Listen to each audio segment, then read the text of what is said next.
Live. Boom. There we go. We're live now. Welcome along Oh, to our Southampton versus Manchester City live football watch along. It's joining me today. We actually have someone in the building. How are we doing, Kieran D? hi. How are we? I'm all right, mate. I'm ready. I'm ready to see Danny Ings.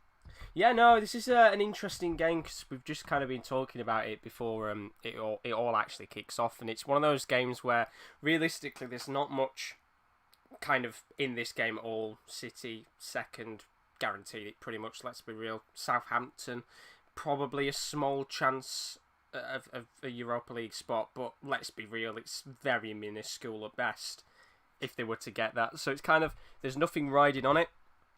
But it's an interesting game to watch because Southampton have been quite good recently, and so have Man City. Yeah, it's going to be interesting to see if Man City can obviously continue that form that they had against Liverpool. By far the better side. Interesting for Southampton because, like I said, there's nothing really for them to play for. But if they want a chance at Europe, I'm sure it's with Hasenhuttl. It'll be similar to how Hertha Berlin are doing it. Like he'll want them to get eventually into that Europa League spot. If they can get there, there is the slight chance that they can do it this season. Oh, absolutely. I mean, it's a very, very small chance at best, but with the way that the Premier League's been right now, if they can keep ticking over, getting some decent results here and there, then maybe they have a very small chance. I think, how many games are left? Is there about 4 or 5? I think there's 6 left. 6 left, Might be so 5 actually. they've still I'm got a not bit of an sure. opportunity to get into it. I think the game's going to kick off in a couple of moments' time. Now, if anybody could give me a heads up as well, apparently it's saying here the resolution on the screen is not optimal. I don't know why it's saying that. Let me just quickly check. It's a bit strange. It should be alright. I know last time it was fine when I did the Barcelona stream. Just check 2 seconds. Yeah, it's fine. I don't know why it's saying it's not optimized. It's spot on. Don't mess me about like that, YouTube. But yeah, no, we've got a good game coming on here. Obviously, Manchester City, as you said, completely forgot about that. The big 4-0 victory against Liverpool really put a marker on them. Probably as what Rodri said, they were looking towards next season more than anything than the season that's left now. As you said, 5 or 6 games left.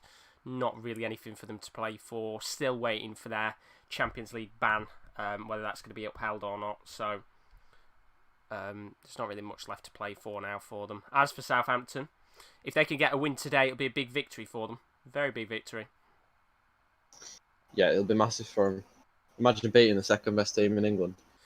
Tell you what, if they can do it, it'll be very, very interesting. I think they'll go a couple of spaces up. Of course, I think Newcastle and West Ham picked up a 2-2 draw today. And they're just about to do the Black Lives Matter kneel, which I thought was only for the first 12 games. I don't know whether they're continuing that on till Every game, no? Yeah, I think they might be doing that till the end of the season now. Yeah, probably. Right, I think we're going to have to kick off in just a moment. There we go, the ball is rolling. We are underway. And our second fixture of the watch-along does begin here. Now, what I'm going to do is very quickly take the timer off here, pause that, and I'm going to start this timer at 15 seconds, so we're in line with the actual match. 14, 15. Oh, Danny Murphy, there we go. Commentator bingo. We had a game of commentator bingo beforehand, and we said which commentator was going to be on. And I said Danny Mills, not realising it's actually called Danny Murphy. Thank God I'm on mute today. Don't have to listen to him. I think it's more of a not listening to Micah Richards thing. Yeah, no, I'm going to have to say, very questionable decision from BBC Today to put Micah Richards on. I'm not a massive fan of his co-commentating and punditry, to be honest, but... No, he does me head in. Interesting to see that Che Adams is starting. Yeah, no, I don't think he's had much of a run through, has he, this season? He's played. I looked for his stats. Apparently, he's played 22 times, but most of them are probably off the bench. He's not scored a goal yet. Good chance here for Man City already. Kyle Walker lobbing it into the box. Good clearance. And this is what you expect from Man City, of course. They're going to be bombing on. Realistically, they've not got much to play for, but if they can come into this game and get a good couple of attacks going, get some goals, then, you know, at the end of the day, if they can finish this season relatively not close to Liverpool, but let's say if Liverpool do drop some points here and there and they're just a little bit closer to him, then I guess Pep Guardiola will be fine with it. But no matter what, second place is not going to change at this stage now. Let's be real. No, I think Pep's a perfectionist. He just wants to do the best he can. He'll want to win every single game to the end of the season. He'll want to make a statement for next year. Oh, absolutely. If you are new to the stream as well, thank you very much for joining. Greatly appreciated. Welcome along to this live watch along. If you were with us before, I did watch along for the Barcelona Atletico Madrid game a couple of days ago. Good match. 4 likes already. Thank you so much. We're going to be doing a lot more watch-alongs in the future. You might have noticed Rowan, who is also part of the Sports Corner team, he did a watch-along today for the F1. That went really, really well. So thank you to everybody that joined on that, and thanks to everybody that did subscribe. But if you are new, we're going to be doing a lot more watch-alongs towards the end of this season, not just for the Premier League, but La Liga as well, and a couple of other leagues around world football, and no doubt ahead of the next season as well, we'll be doing a lot more watch-alongs for the future, so we'll have to keep our eyes out for the fixture list when that comes out in the next couple of months for the next season. Yeah, it's been a very slow start to this game. By the way, Kyle Walker's not playing. Is he not playing? Oh, no, he isn't. My bad. So I think it was Mahrez who crossed it in. Got very similar. Then again, has Kyle Walker gone bald now? I think he's got that. I think he has got a similar trim to Mahrez. Yeah, they're very, very similar. I thought it was on the pitch. I mean, you can see on the left-hand side, you've got the Southampton lineup 4-4-2 today. As we said before, Danny Ings playing up top alongside Che Adams. 18 Premier League goals this season for Danny Ings. He's been on fine form. As for Man City, the 4-3-3 that we usually expect from this side. Bernardo Silva, Raheem Sterling, Gabriel Jesus, Mahrez, all playing really, really big team. But Kevin De Bruyne's on the bench today, which is an interesting shout from Pep. I mean, he does this a couple times, like every season, though. Like the games that you expect Kevin De Bruyne at start, he gets benched. I mean, it's just a privilege to see the City side that, and I mean it's David Silva, and that's who he's been benched for. David Silva, his last season at Man City, he'll want to get him on the pitch as much as he can. Pep will want to repay him for everything he's done. Absolutely. I mean, it's his swan song now, isn't it, really? This is it. It was supposed to, of course, finish a couple of months ago, but they might as well just play him as much as they possibly can now. There's only a couple of games left, and realistically speaking, if there's nothing to play for, give him the send-off he deserves, because he's been absolutely incredible for Man City over these last couple of years. Yeah, he has. And we were talking like skinhead David Silva. That was like I'd say his best year at Man City. Oh yeah, I mean, you've just got to think of, since he's come to this club, the amount of assists and crucial goals he scored for them. He will always go down as a Manchester City legend. Yeah, Southampton holding quite a high line. They've caught City out twice now with that offside. Yeah, no, we're 4 minutes in. It's been a slow start, as you said a couple of moments ago. City have had a couple of very small chances, but nothing really on target or anything yet. But Southampton, they're looking quite all right. Pep Guardiola there in his Puma jumper. He loves that jumper. So he's got different attire for every bit of the season. I'm pretty sure, wasn't it, a couple of weeks ago when it was really warm, he was in like t-shirt and jeans or something. Where's that cardigan that he likes to wear? Oh, God. Wait till winter. That's when we'll see it. He loves the cardigan. Might be a little bit of an opportunity for Southampton to attack here. There's Danny Ings on the ball. Oh, nice mistake at the back. Oh, Redmond. Oh, what is he doing? Oh, got it caught under his feet. And Danny Ings. That is poor. That is really, really poor. I mean, that was such a good opportunity there for Southampton to take the lead. Well, City could be on counter, yeah. Danny Ings had the ball for a little bit, and then Nathan Redmond, he passed it, kind of laid it off to him. Just really, really poor play there. Simple touch. Would have probably given him a great opportunity on goal. If not, it probably would have been a goal. And the opportunity goes wide. For Pep Guardiola, that's warning signs already. 2 defensive mistakes almost cost Man City, shall I say, the first real chance in this game. Absolutely, and here comes Southampton again. Some good footwork from Nathan Redmond, who has certainly got a lot better in these last couple of months for Southampton. I think there are probably a lot of Southampton fans out there kind of waiting for when Redmond would start to really hit form. He's always been one of those players that has probably been quite an outcast of the England squad. Has probably been Yeah, in the eye line once he's or al- twice. he's always had those moments where he's been a flash in the pan. You know, like he'll come good, he'll do something really good, really exciting, and you're thinking, oh, that's Nathan Redmond, and then it's like something like that, like the lack of quality there. It should be 1-0 to Southampton. That should go in. He's very similar to, I think, like Andros Townsend. You see glimpses of what they Yeah. can do, but they never really tend to hit just a consistent amount of form. But we've got a free kick here for Southampton. I'd probably say about 35 yards out from goal, maybe a He's bit more. hitting this, isn't he? Redmond Ward-Prowse is hitting this. No, he's not.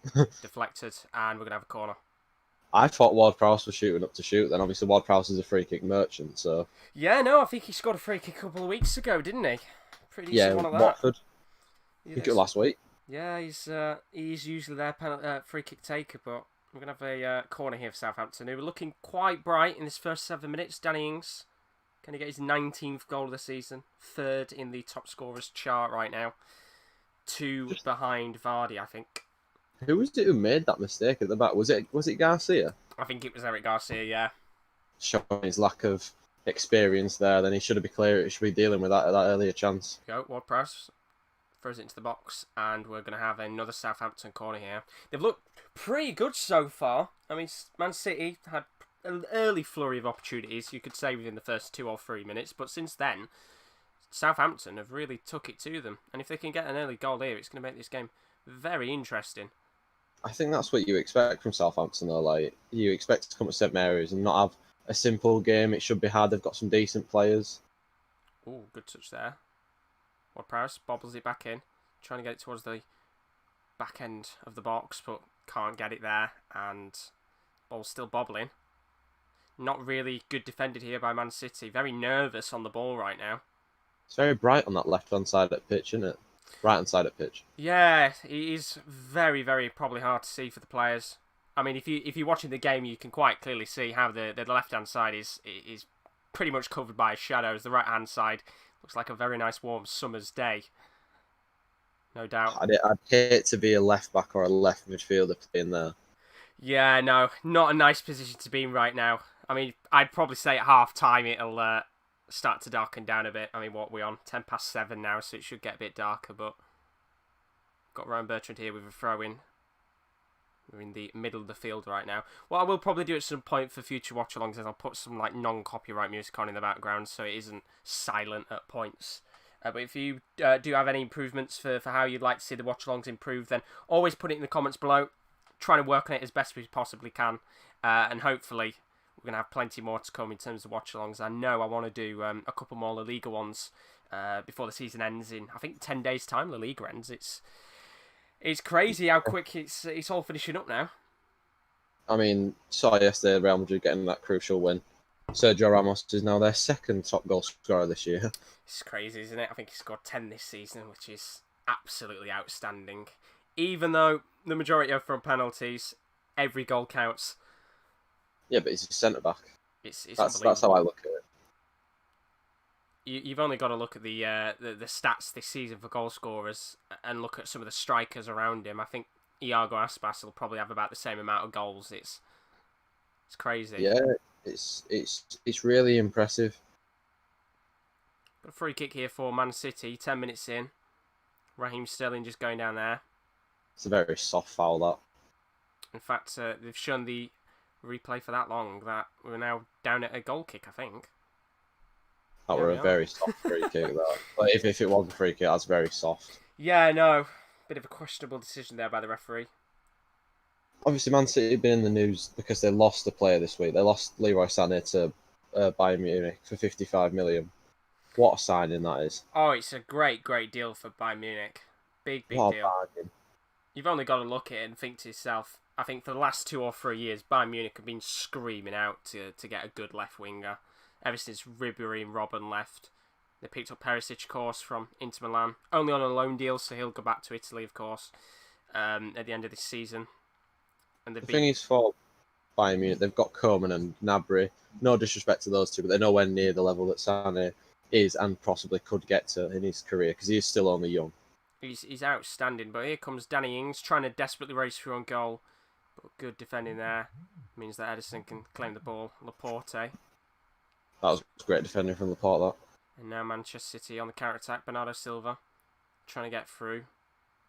Great defending by Bertrand there. Completely reading the play there from Bernardo Silva, who wanted to shimmy his way through the left back, but he couldn't.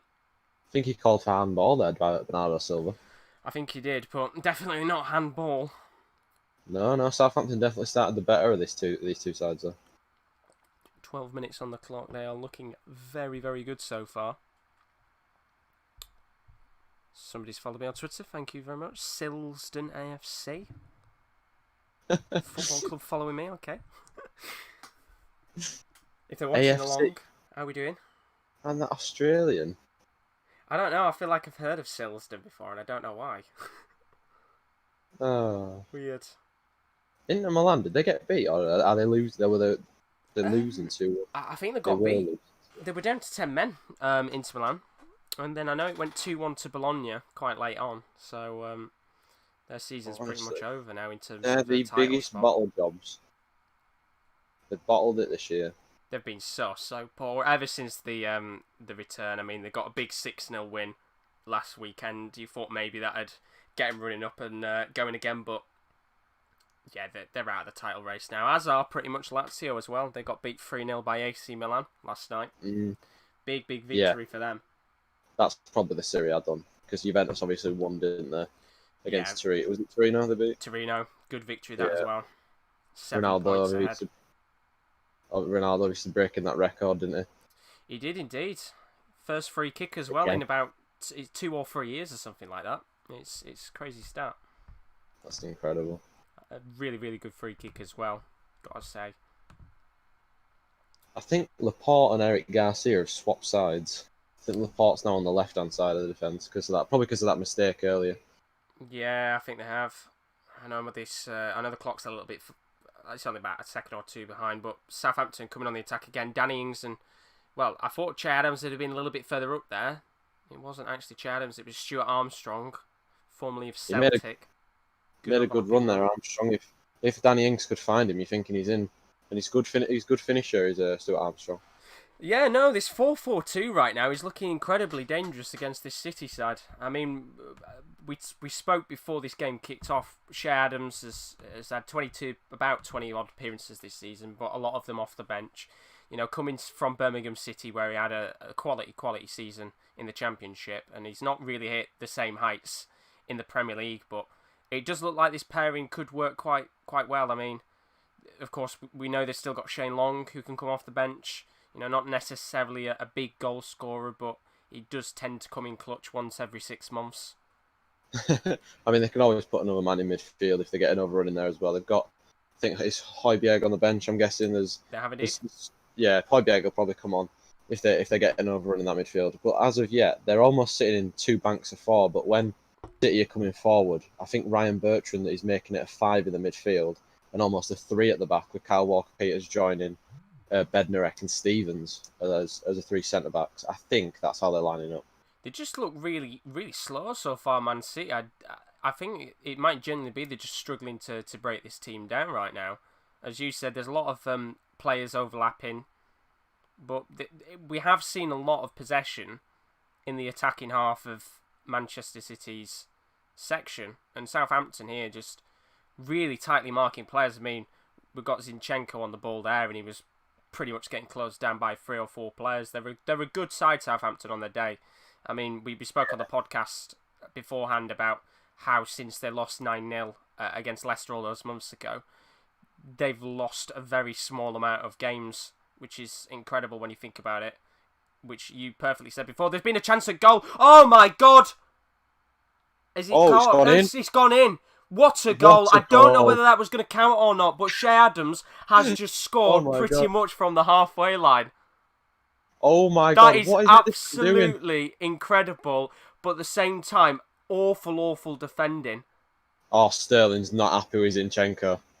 I didn't think that accounted at first, because I've got my TV on mute, so I can't hear anything that's going on. No, I can't either. I wasn't looking, I was about to sneeze, so I was about to deafen the mic on Discord. Oh, that is Zinchenko. Poor. Zinchenko, what are you doing? And I mean, if you're going to score your first goal for your club, make it one like that. What a finish from Chelsea. First time. He doesn't even take a touch. First time hits it. That is an absolutely outstanding goal. I mean, you can see, if you're watching the game, you can see how far Ederson is off his line, when the shot is taken. And it looks like Stuart Armstrong was going to go for that, and then Che Adams has just gone, I'm having it instead. But that is absolutely unbelievable. I don't think Stuart Armstrong will mind if Che Adams has just stuck that back at net from there. No. I'm going to say that is all about Stuart Armstrong nicking that ball back from Zinchenko. Well, I didn't think we'd get a goal like that, but awful defending from Alexander Zinchenko has just given Che Adams what is an outstanding goal for for Southampton, not Man City. And they're 1-0 to the good, and we've just pretty much seen a goal scored from the halfway line. A little bit further forward than the halfway line, but I think it was just above the centre circle in City's half. I think that's where he's hit it from. I can't believe... I mean, there was so much space there for him to go for it, and he had absolutely every right to go for it. But my word, the curl on that shot to drop it into the back of the net is I don't know why. I don't know why Ederson's so far off his line as well. They lost the ball. That is mad. I mean, we were hoping this was going to be a good game, and we've got the first goal just about 17 minutes into this, and what a goal that was from Che Adams. I mean, we were talking about the pressing before, weren't we? How there was 3 or 4 Southampton players around every Man City player in blue, and it worked there. Stuart Armstrong nicking it back off Zinchenko. We're still talking about the goal. It was about 3 minutes ago that happened. Stuart Armstrong has it's just all him. He's won it back. Zinchenko's sloppy touch and Che Adams' first time, like you said, the curl on the shot to go in. I mean, as you said, you could quite frankly see Raheem Sterling absolutely fuming with Zinchenko, just saying you didn't really have to take a heavy touch. I mean, there was so much space for him to take a very simple touch, or even just lay it off to another one of the defenders. And Man City, well, you could say here they are, if any of the clubs in the Premier League could do a comeback, it'd be Man City. But with the way Southampton are looking right now, this first 20 minutes, they've got a very big, tough task on their hands if they're going to break this side down. Yeah, I mean, we've seen this all season from Man City. If they lose today, this is their 9th game that they'll have lost. Away from home, they've not been as good as they were last year. Like, they've lost to Leicester away from home, they've lost to Man United away from home. Wolves have done the double over them this year.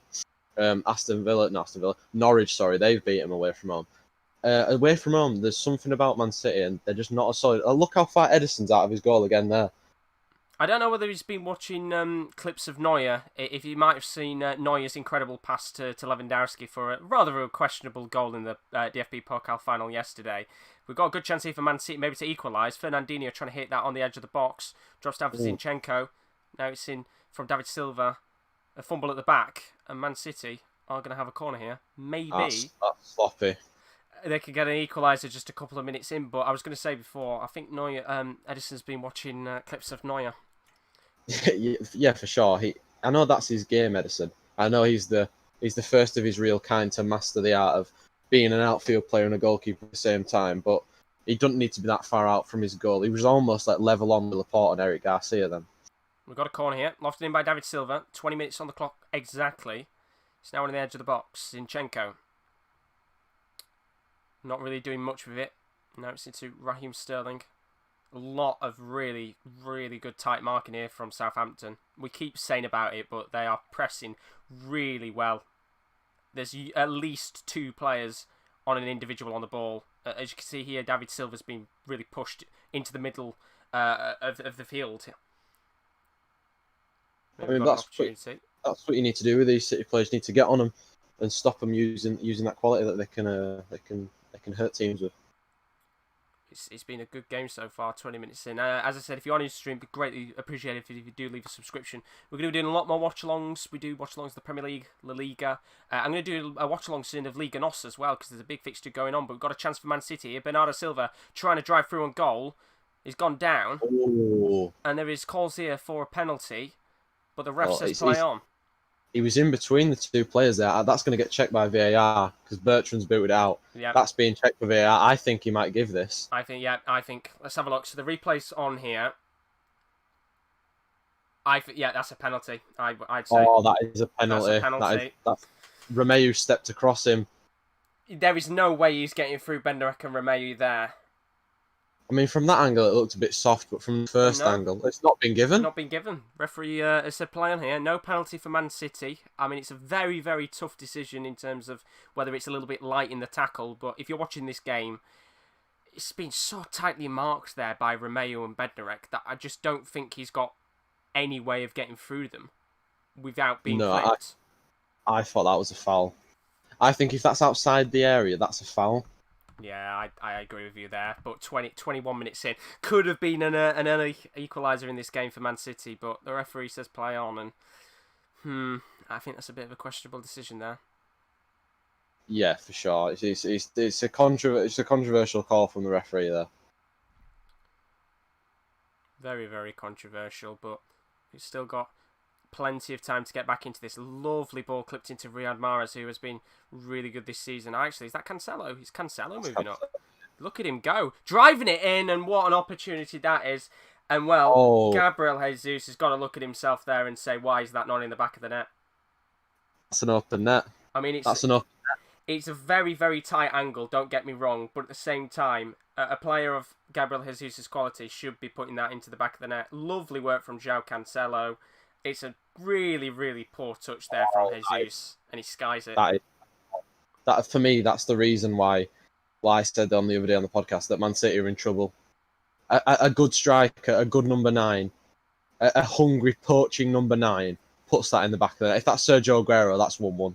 I mean, it's outstanding play from Cancelo there to get around the defence, but we're going on to a drinks break now. 1-0, 23 minutes into this. Southampton looking really, really good so far. Do you think they can hold on in this game, or do you think Man City are going to edge their way back in it? I think with the introduction of these drinks breaks, it's almost as if like there's a half time within the first half anyway. So Southampton were on top, and we've seen it with the drinks breaks. The team that's normally not on top in the first before the drinks break normally comes out and plays a bit more in the second drinks break because they've had that talk to their manager. And you know what Pep Guardiola's like, he'll be drilling his players during the drinks break while they're drinking their bloody squash. He'll be drilling them, and City will come out after the drinks break better, I'd say. I do think personally sometimes as well I think they need to sort this drinks break thing out personally and do it on a match by match basis on well, of course, like what the weather is like. If it's hot, do it. If it's not, scrap it. Because I do think sometimes for teams, they're going, have a lovely 5 or 10 minute spell where they're doing really good. Take Southampton now, who've been really good in this first 25 minutes. And quite easily, you go into this drinks break and it can just spoil the mood. Well, we just saw that clip on BBC of Raheem Sterling absolutely screaming at Zinchenko after he's made that mistake. I mean, it's really, really poor defending. You've got to look at a team like Man City, and goals like that you should not be conceding. It's really, really poor. As it currently stands, Zinchenko lost again, hasn't he? He's having an awful game here. I mean, there's been a lot of Man City fans calling for Mendy to get the chop, but I think they'll be probably calling for Zinchenko to get the chop as well here. Looking at the table right now, as it currently stands, Southampton will move up into 13th place, 43 points. They'll go one above Crystal Palace. They are only 5 points away from Sheffield United in 8th, 6 points away from 7th. Of course, 7th and 8th this season might potentially get you Europa League football. So they're still within a shout here for a European spot, even if it is a small inkling of a shout. Yeah, for sure. If you're saying that Arsenal are still in with a chance, if some people are saying Arsenal are still in a chance with the top 4, they're 6 points behind. So in that case, Southampton must be in with a chance of getting Europa League football for sure. And as we've said before, Ralph Hasenhüttl, who has had experience at clubs like RB Leipzig, will probably say to his side, we have a small chance, but let's keep just grinding out results here and there, and maybe dependent on teams like Burnley and Sheffield United dropping points. Even a top 10 finish for Southampton this season would be fantastic, considering it was only a couple of months ago they were really, really struggling big time. Got a chance here for Manchester City just on the edge of the Southampton box. Gabriel Jesus is really, really deep right now.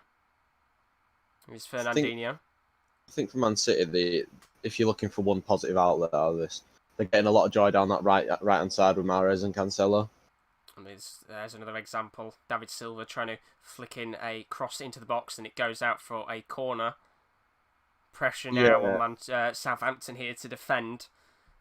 The crossing for me is a strange one because I'm looking at Man City's squad and I'm thinking there's not a lot of tall players other than the centre halves up front.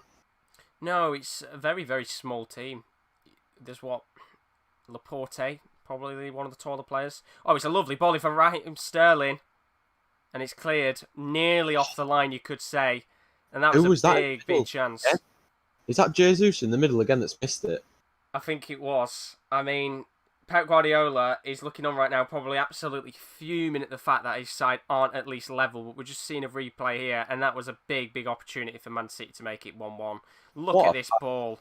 Lofted into Raheem Sterling, gets the touch, put into the middle. And once again, that was actually Gabriel Jesus who missed it. It's an important flick on after it goes past Jesus by Danny Ings to stop. Who is it at the back post from tapping that in? It's Danny Ings who gets it. Who is it who he stopped? David Silva. Could have had a tap in. That is a big, big chance for Man City. Danny Ings doing a bit of defensive work there, but João Cancelo right now is having an absolute stormer of a game. Oh, yeah, there's a good chance here. And the ref calls it offside. I think that might just have been offside. Very slightly. Danny Ings were in. He were one-on-one with Edison. Not left-hand side at penalty area, but offside, unfortunately. And we can quite clearly see here that, of course, Man City will be pushing players forward a little bit later on. Can still get caught out. I think that's maybe why he's playing Adams and Ings, because they've got the pace for when the balls come over the top. He probably knows they're going to be under pressure this game, Ralph Hasenhüttl. And he's just set his team up very well, as you'd expect from a manager of his calibre to do.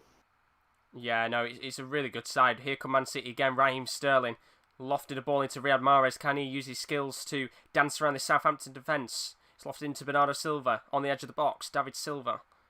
So many Silvers in this team, and that's a really, really poor pass from Fernandinho, who, of course, was suspended for that Liverpool game because of his handball against Chelsea. He's back in today, and that's really just broke down a really good play for Man City. He's looked really sloppy since the restart. Fernandinho. He does not look like the player. He doesn't look like the player that we saw. That's been like the mainstay of this team. That's a lovely pass from Mahrez, though. Jesus outside of the foot into Raheem Sterling. He's going to hear this one. He does, and that is a good save by Alex McCarthy. And well, that's the first real major chance we've had on target for Man City. They're coming again. David Silva trying to just get it into the box. Fernandinho on the edge of the box. Hits it. And he's just hit the bar post. Oh, wow. Lofted back in again. It's headed. It's another good save by Alex McCarthy. Pressure still on. Wow. Raheem Sterling takes the shot on. And it's out. And well. Manchester City there with a flurry of attacks. McCarthy making two big saves there. I mean, fair play to Alex McCarthy. It's come down the right-hand side again, though. Riyad Mahrez initially putting that ball over to Gabriel Jesus, who finds Raheem Sterling. The shot it's a good shot tame, going. Isn't it, that shot? Fernandinho shots. It's gone through two people's legs at the post, then back in by Bernardo Silva. It's a header from David Silva, somehow winning a header up against the tall centre-half, and Sterling just whips it wide. I mean, Fernandinho hitting the post there, just hitting the outside, so it bobbles off far away from the goal. It was a very tame shot, but nearly went into the back of the net. David Silva then getting on to try and head it into the net, but it's straight at McCarthy, who, of course, still has to make the save. But really, really good opportunity there for Manchester City to get that equalising goal. Welcome in, Chris. How are we doing? Hope you're all good, buddy. Yeah, Chris Filler. And thank you very much for all the likes as well. Greatly appreciated. Like I said, though, after the drinks break, Man City have looked better. Oh, absolutely. It's really broke down Southampton's run of play, which is a shame for them. And I think this is why they need to sort out this drinks break stuff, because, quite frankly, on a day like this, where it's not necessarily warm, I know it is looking quite bright and sunny out there, but Southampton being on the coast, the sea breeze probably is quite chilly, especially at 7:30 at night. But it's like when we played Tottenham and it was raining that night and we still had the drinks breaks. Yeah, I understand when we have the warm heat that we had, a week and a half, 2 weeks ago, but when you look now, it's not really needed at this point. Andres Canas, welcome to the stream, says free El Chapo. Oh, God. Random comment, but we like it. No idea what that means. Neither do I, but free El Chapo. Maybe you're starting a movement, who knows? Cheers, mate. Thanks for the comment either way. Is support, even if it is free El Chapo. Oh, we've got about 14 minutes plus additional time left this first half. Southampton 1, Manchester City 0. Good chance here for Manchester City. Gabriel Jesus trying to get through, and he's been really, really poor, I've got to say. I mean, the pass through to him was poor. Got to have a bit more on it from. I don't even know what pass it was. It David Silva who passed it, but Southampton come forward. Yeah. Here is Oriol Romeu, former Chelsea player. Southampton just trying to slow it down. Of course, they had the real run of play in the first 10 to 15 minutes, and then ever since then, Manchester City have looked the better of the two sides. This is their first real bit of possession since the drinks break, where they're not really doing much with it, and passes like that are really poor. Alex McCarthy just gifting it back to Manchester City, but it does eventually land back at the feet of the Southampton goalkeeper, who will no doubt be tested a lot more here in this game. And once again, it's sloppy at the back from Manchester City. Nathan Redmond's on the edge of the box. He tries to take the shot on, but it goes miles high. And once again, this Manchester City defence looks very, very rough right now. I mean, we've been giving João Cancelo a lot of praise, but what is he doing there? Caught on the ball, dawdling, trying to get it out of his feet. Nathan Redmond should play Danny Ings. Not Danny Ings, it's Che Adams. Should play Che Adams down the line. But he's gone for the shot on his inside. Normally what Nathan Redmond does, but he's blazed it over crossbar. Poor finish from Nathan Redmond. Really, really poor, and they're going to get very small opportunities in this game now on. But here's another chance again. Really sloppy play from Man City. Danny Ings just trying to work the ball here. They are, of course, being pushed very deep by this Man City side. And that is a lovely, lovely ball. I think this is Stuart Armstrong on the edge of the box, trying to guide it in towards Nathan Redmond. It comes off João Cancelo. It's going to go out for a Southampton throw-in. And this is just really worrying right now, because for every chance Manchester City is having a missing, quite easily Southampton could go up the other end here and make it too. Beautiful pass from Romeu down the line. I think it might be Ward-Prowse who's whipped that ball in. I think Cancelo's nothing to do but just put it out of play for a throw-in. So tough trying to see which one it is, because Ward-Prowse and Stuart Armstrong look very, very similar. Yeah, and they've got the numbers above 16 and 17 as well. So yeah, it doesn't help. Here is Nathan Redmond. Can Lovely he get this into the box? He's driving through and he takes the shot on, and well, it's straight into the hands of Edison this time. No worries there for the Brazilian goalkeeper. I think Redmond was hoping for a Edison to parry that, because Danny Ings and Che Adams were both at his feet after he caught the ball. Yeah, you can see there, they are absolutely ready and raring to pounce if that was bobbled out. Let's have a look at the comments. Chris Welch, she says I was alright till I got a message of a colleague at work. I accused of spreading rumours about that colleague, so I'm pissed off I've been accused of that. They can fuck themselves now. No more Mr. Nice Welch. Hey, keep your head up, man. Keep your head up. Remember, it's just an accusation. If you know you haven't done anything wrong, then don't get worried about it. That's all I can say for you. I mean, yeah, mate. But if you're a Man City fan, you've got to be worried at the moment, because Southampton have looked the better side in these opening 35 minutes. Yeah, they've had some good chances, and you know, McCarthy's double save about 5 minutes ago was outstanding. We could quite easily be sat here now and saying it's Manchester City 2, Southampton 1, but they're still holding on. If they can get into half time, 10 minutes to go with probably 2 or 3 minutes of additional time because of the drinks breaks, this could be a great, great win for Southampton. I mean, for me, looking at this Man City team, I just can't believe they're coached by Pep Guardiola, because they're so sloppy defensively. Like, when I think the Barcelona team, the Bayern Munich team coached by Pep Guardiola, the City of like 2 years ago, City of last year even, they just look like completely different sides. It's half and half for me. It just looks like a mixture of last season City, alongside when Pep first came in and there was just so many mistakes. I mean, they're not as bad as that. That was, of course, a very testing time for Man City in terms of it was Pep's first season, and of course, you have to give him time. Still on the edge of the box here, trying to maybe get another opportunity on goal. It's really tightly marked by the Southampton defence there, and it comes away. However, it does come back to João Cancelo, who tries to go all the way here on the edge of the box, passes it in for Riyad Mahrez, who tries to take the shot on, curls it towards Alex McCarthy, who sticks a leg out, and it's another good save by the Southampton goalkeeper. City come again. Riyad Mahrez back in the box again. Mahrez going for goal, and that is a massive, massive block. And Southampton get the ball back here. Southampton again. defending like 90th minute.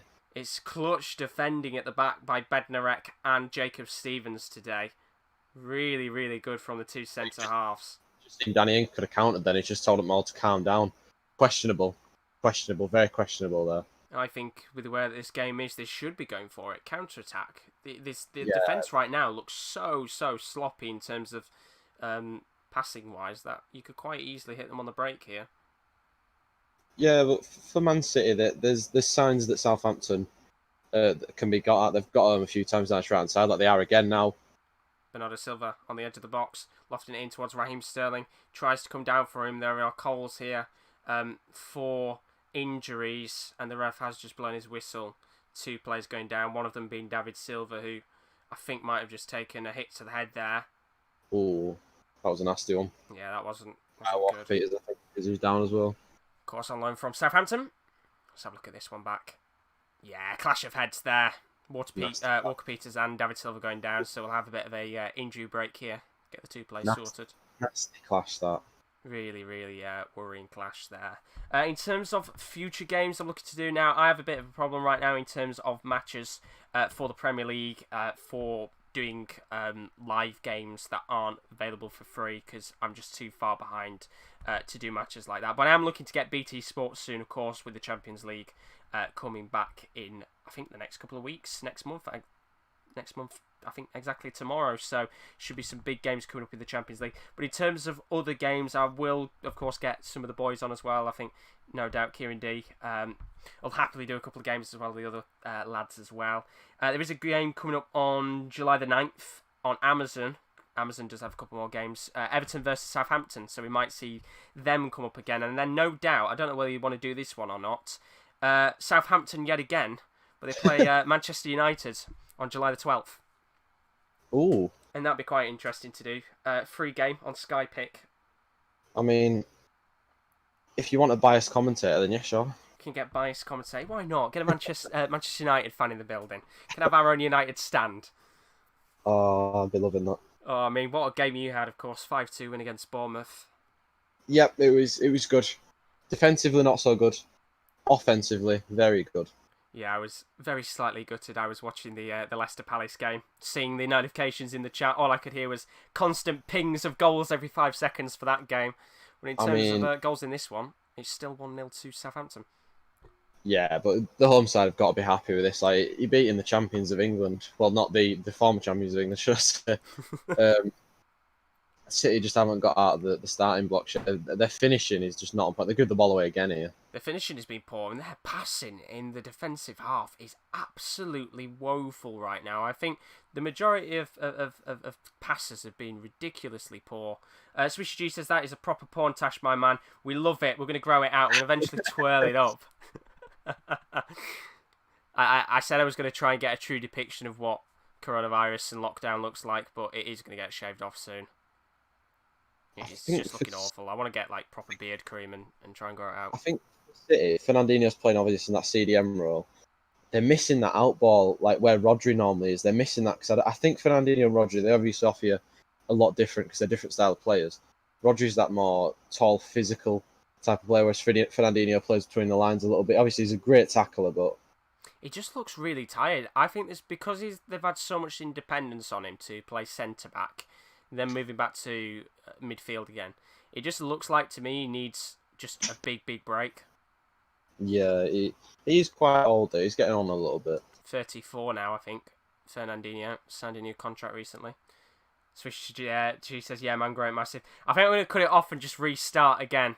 Project Restart, but not for the Premier League, but my beard. Project Restart, Josh's beard. Here come Man City on the attack now. Are they going to get a equalising goal just before half-time? João Cancelo, who has been pretty poor in the defensive half, but really good in the attacking section of play, lofted into the box. Really poor pass there from Bernardo Silva. Swishy G says, good stream this, lads. Enjoying it so far. Thank you very much. Thank you very much. We're going to do a couple more watch-alongs. We're kind of testing it now because we haven't really done many watch-alongs before. We did a lot of Bundesliga watch-alongs, specifically Kieran D, the other boys on the Sports Corner. We're doing watch-alongs for the last couple of games of the Bundesliga, and it worked really well. So we're kind of looking to do more leagues, So we're kind of using the rest of the season as a testing point for other games, and so far it's gone quite well. So definitely next season we will be looking into doing a lot more watch-alongs in the future, and not just for football as well. I know, as was said before, Rowan today did an F1 watch-along. We're looking at maybe doing one for UFC at some point. I know Fight Island is next week, so Kieran L, who is also part of the Sports Corner, will no doubt be looking into that for next week. So keep your eyes out. Keep your eyes out. Yeah, we do all sorts on this channel. Yeah, we're keeping it going. We are keeping it going. I think at some point in the near future we're going to have a tier list video coming out as well. Commentary tier list. Commentators tier list. Oh god, that'd be a funny one. Jermaine Genius is going up bottom. In fact, I tell you what, I might keep that for the podcast and do that. Jermaine Genius is going up bottom. Oh yeah, no, I agree with you on that one. But yeah, Kevin De Bruyne. Nice one, lads. Just subscribe. Thank you so much, Swiss G. You absolute legend. I'll keep the pawn tash just for you. Oh, I don't. No. Fortunately. Just Josh. No, it's definitely come off. I'm going to get some beer cream and probably grow out. But 42 minutes in here, Bertrand has got a throw-in the attacking phase of play of Southampton. I mean, if they could nick a second goal just before half-time, then I tell you what, Man City will be absolutely rattled. A goal before half-time is the best thing to get in football, if you ask me. Oh, and I mean, I'll tell you what, I went to the last game City played against Southampton. It was a 2-1 victory for City at the Etihad.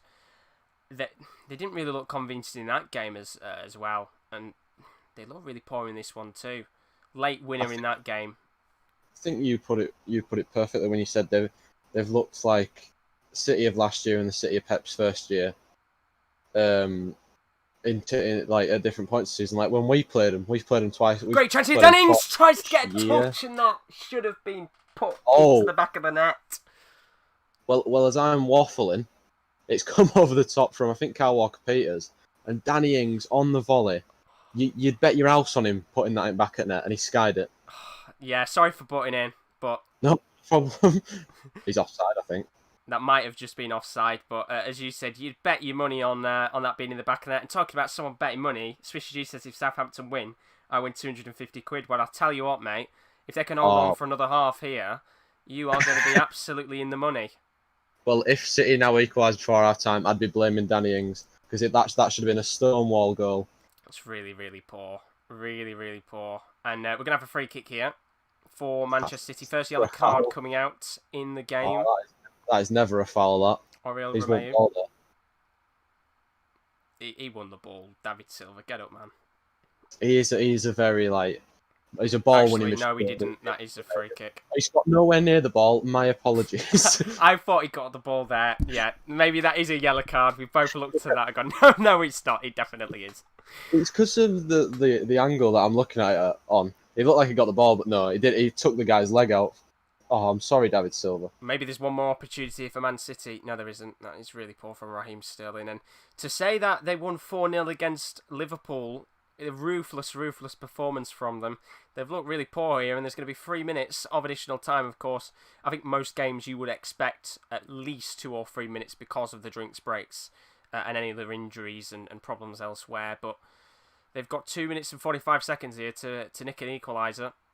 And right now, I just don't feel like Manchester City are going to do it. I think we'll see. A few changes at half time from Pep.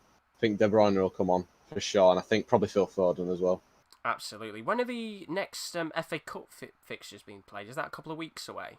I have no idea. I'm going to look that up now, actually. Yeah. I don't even know if it's on BBC or not. Yeah, I know there's one on BBC and there's one on BT, so we definitely probably look at doing one of those games, but it might be quite a while away. They're 2 weeks away, 13 days, 18th and 19th of July, long time yet.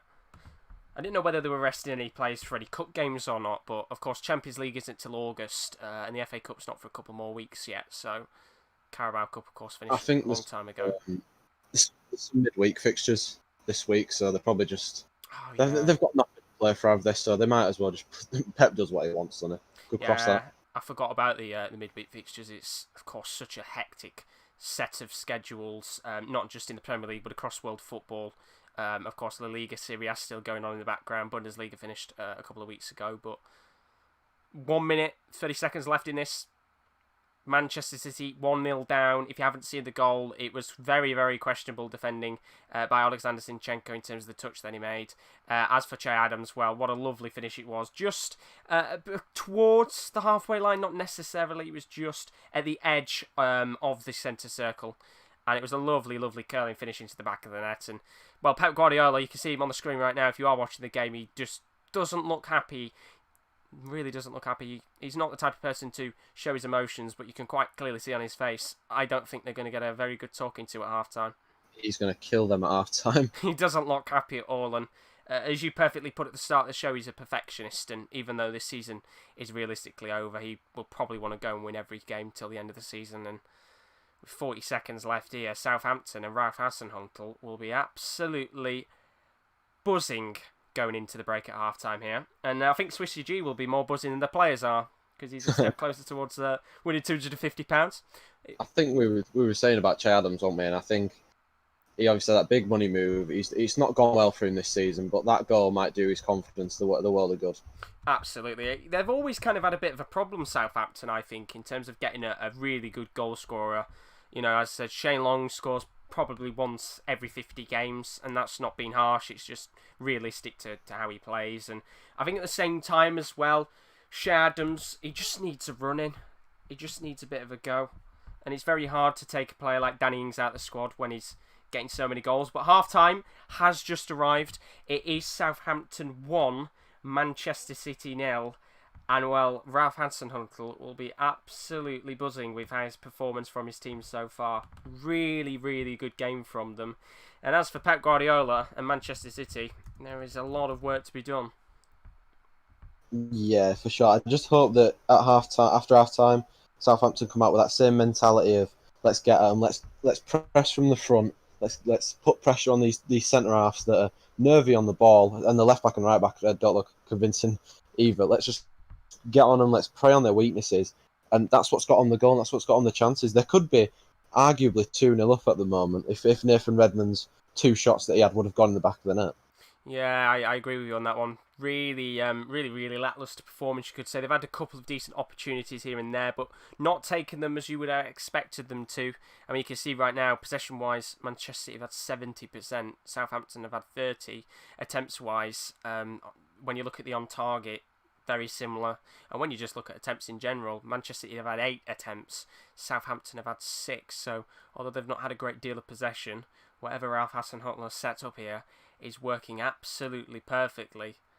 I bet Micah Richards is still praising Man City. Yeah, he probably is. I bet he's still saying how good Zinchenko is. He's probably saying they've had a great dynamic performance. Zinchenko, man of the match right now.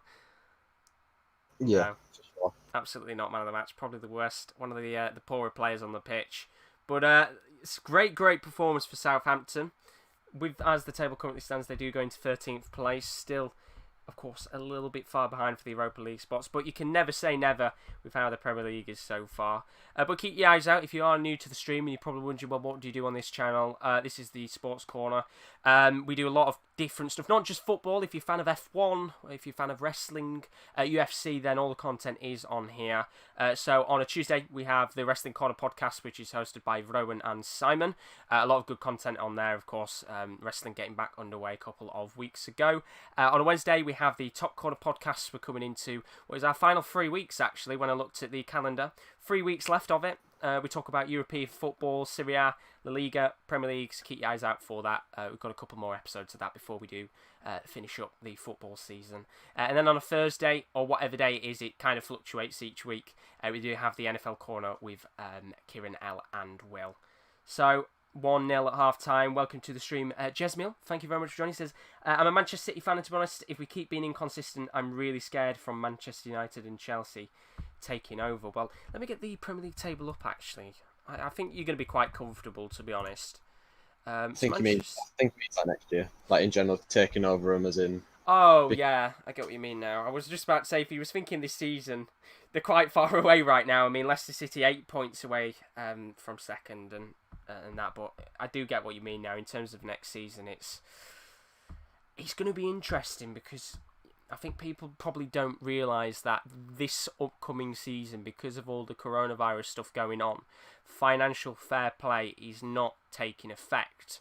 So I think a lot of us originally looked and thought, well, maybe a lot of clubs are going to be financially stricken from making deals. But in fact, I think this will be the season where a lot of clubs will probably go all out trying to sign players. I mean, we've already seen Chelsea this season sign Ziyech and Timo Werner from Ajax and Leipzig. A couple of other clubs already making deals. You know, we've heard potentially Manchester United trying to go in for Jadon Sancho. Liverpool looking at Thiago. That looks like it's very, very close to being a potentially done deal. So clubs are going for it. And I think no doubt if there is any club that needs to go for it, depending on whether their ban comes into effect or not, I think Manchester City will splash the cash. But it will, of course, no doubt. Yeah, I can see that happening. It'd be interesting to see. We still haven't had any news on the ban yet, whether it's been withheld or not. And I don't know when necessarily that is going to be announced. I think Jesmiel will probably know much more than any of us do in terms of when that will be announced. It probably is going to be in the next couple of weeks. Swish G says, I'm a music producer. If you guys need any music for any videos, I'd be glad to help. Oh, you absolute legend. I tell you what, I'll add you up. I know I am looking to maybe get some non-copyright music in the background because, of course, there are little times where we are quiet watching the match, so having a bit of filler music in there will probably help out. But thank you so much. Greatly appreciated, buddy. What a guy. Thank you very much. Absolute legend. What a man. Oh, there we go. So Jesmiel says till the 15th of July, so 10 more days, roughly, and we should know whether Manchester City's ban is going to get withheld. Do you think he's going to get withheld, or do you think he's going to stick? I don't know. I honestly don't know because I don't even know what to say. I don't know. Like I don't know the ins and outs of it. I don't know what's happened. Well, I don't know really what's happened. Like they breached financial fair play or something like that in the Champions League. I don't actually know what happened. It's it's to do with the Champions League. They breached financial fair play in the Champions League. I know there was a lot of people questioning, well, why didn't they get anything done in the Premier League? But the Premier League has a kind of a different set of rules for FFPs, so they don't get any points deductions or anything like that. Which, realistically speaking, even if they have got a points deduction, I think it would have been 12 points. Which would have made this season even more interesting, considering the fact they'd have dropped down to 58 points, which is the same amount as Leicester City. So we could have even seen a battle for second place, which would have been absolutely mental. But, of course, that hasn't taken effect. So we can dream. Of course, Manchester City fans will have looked on, probably not be dreaming that. But Jesmiel says, I think they'll give us 1 year instead of 2. I think that's reasonable. I do think 1 year is reasonable.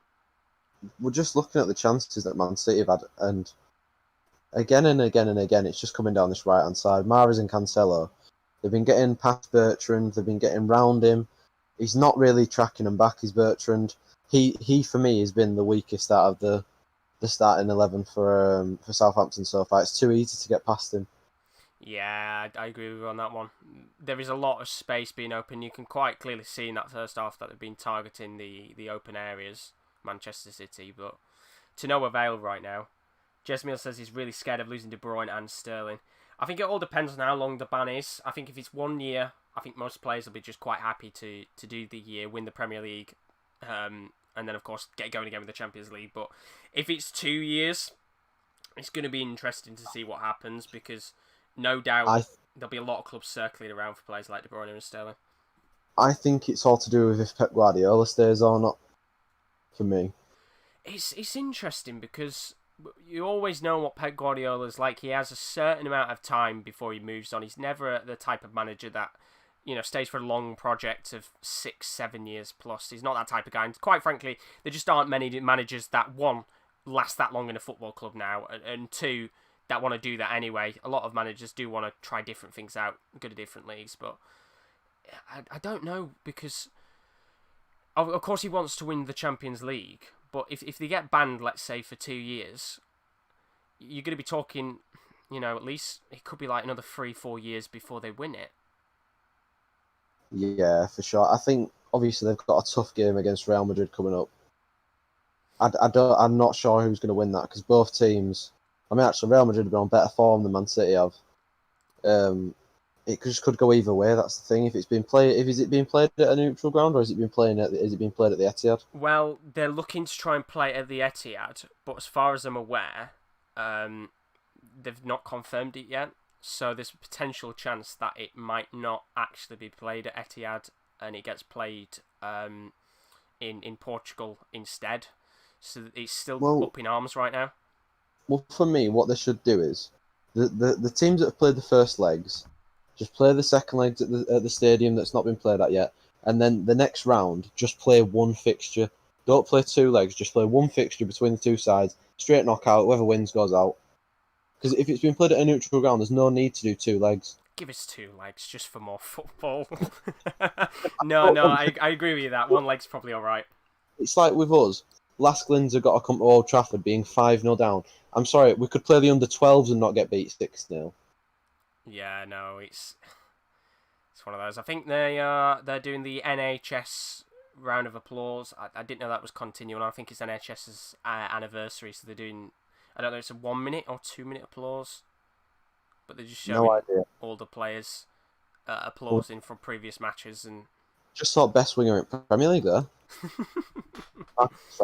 I mean, I'm looking forward to the Champions League and Europa League coming back. I'm really excited because what I'm going to do for that is I'm going to get BT Sport so I can watch the games, get a monthly pass for that. But as a Manchester United fan, I watched the game and no doubt you will have certainly watched it. Big 5-0 win against Las Linz. And I mean, Igalo just turned into prime Ronaldo with a lovely goal everyone should quite frankly remember in that game because it was all over Twitter and that. But what do you rate your chances of winning it? I think we've got a very, very good chance of winning it. There's only a few teams I'm worried about in there. If we keep playing as we are now, if we keep this consistency, which has obviously been a problem all season, if we can keep that level of consistency, that playing through the middle with Pogba and Bruno and Matic as the holder, I think we've got a great chance. Yeah, no, there's a very slim amount of big teams you could say left in the competition. Leverkusen of Germany are still in there. Inter Milan are still technically in there. They've still got to play. Technically, it would have been 2 fixtures against Getafe. Now it's only 1. So they're still fighting to get through to the next stage. But you should be up there to win it, I think. Yeah, we've got to be one of favourites. Oh, absolutely. It'd be very, very disappointing if they don't push on and win it. Because, I mean, it all comes down to the last game of the season as well, realistically speaking, because with the way the Premier League right now, with the way it is, it's so tight for those top 4 spots that I do think the last games of the season, which are between Chelsea and Wolves and Man United Leicester, which I've got to say, what a way to end the season. You know, we do like when we get final games of the season where there's pressure on the line, but when you've got 4 teams that are all well and truly in it and playing off against each other, I do think we're looking at a quality final day.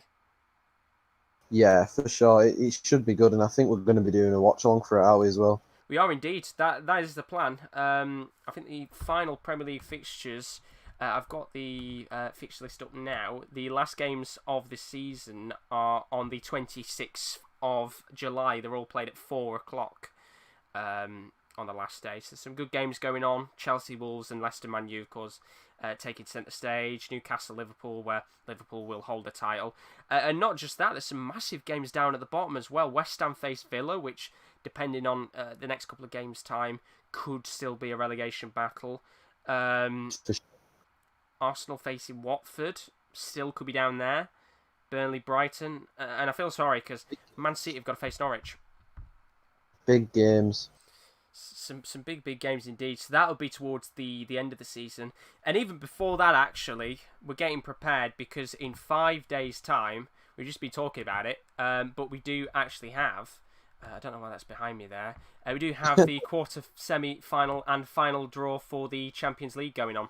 So you'll want to keep your eyes out for that. We're going to be live for those draws. They're both being done successively back-to-back on July the 10th.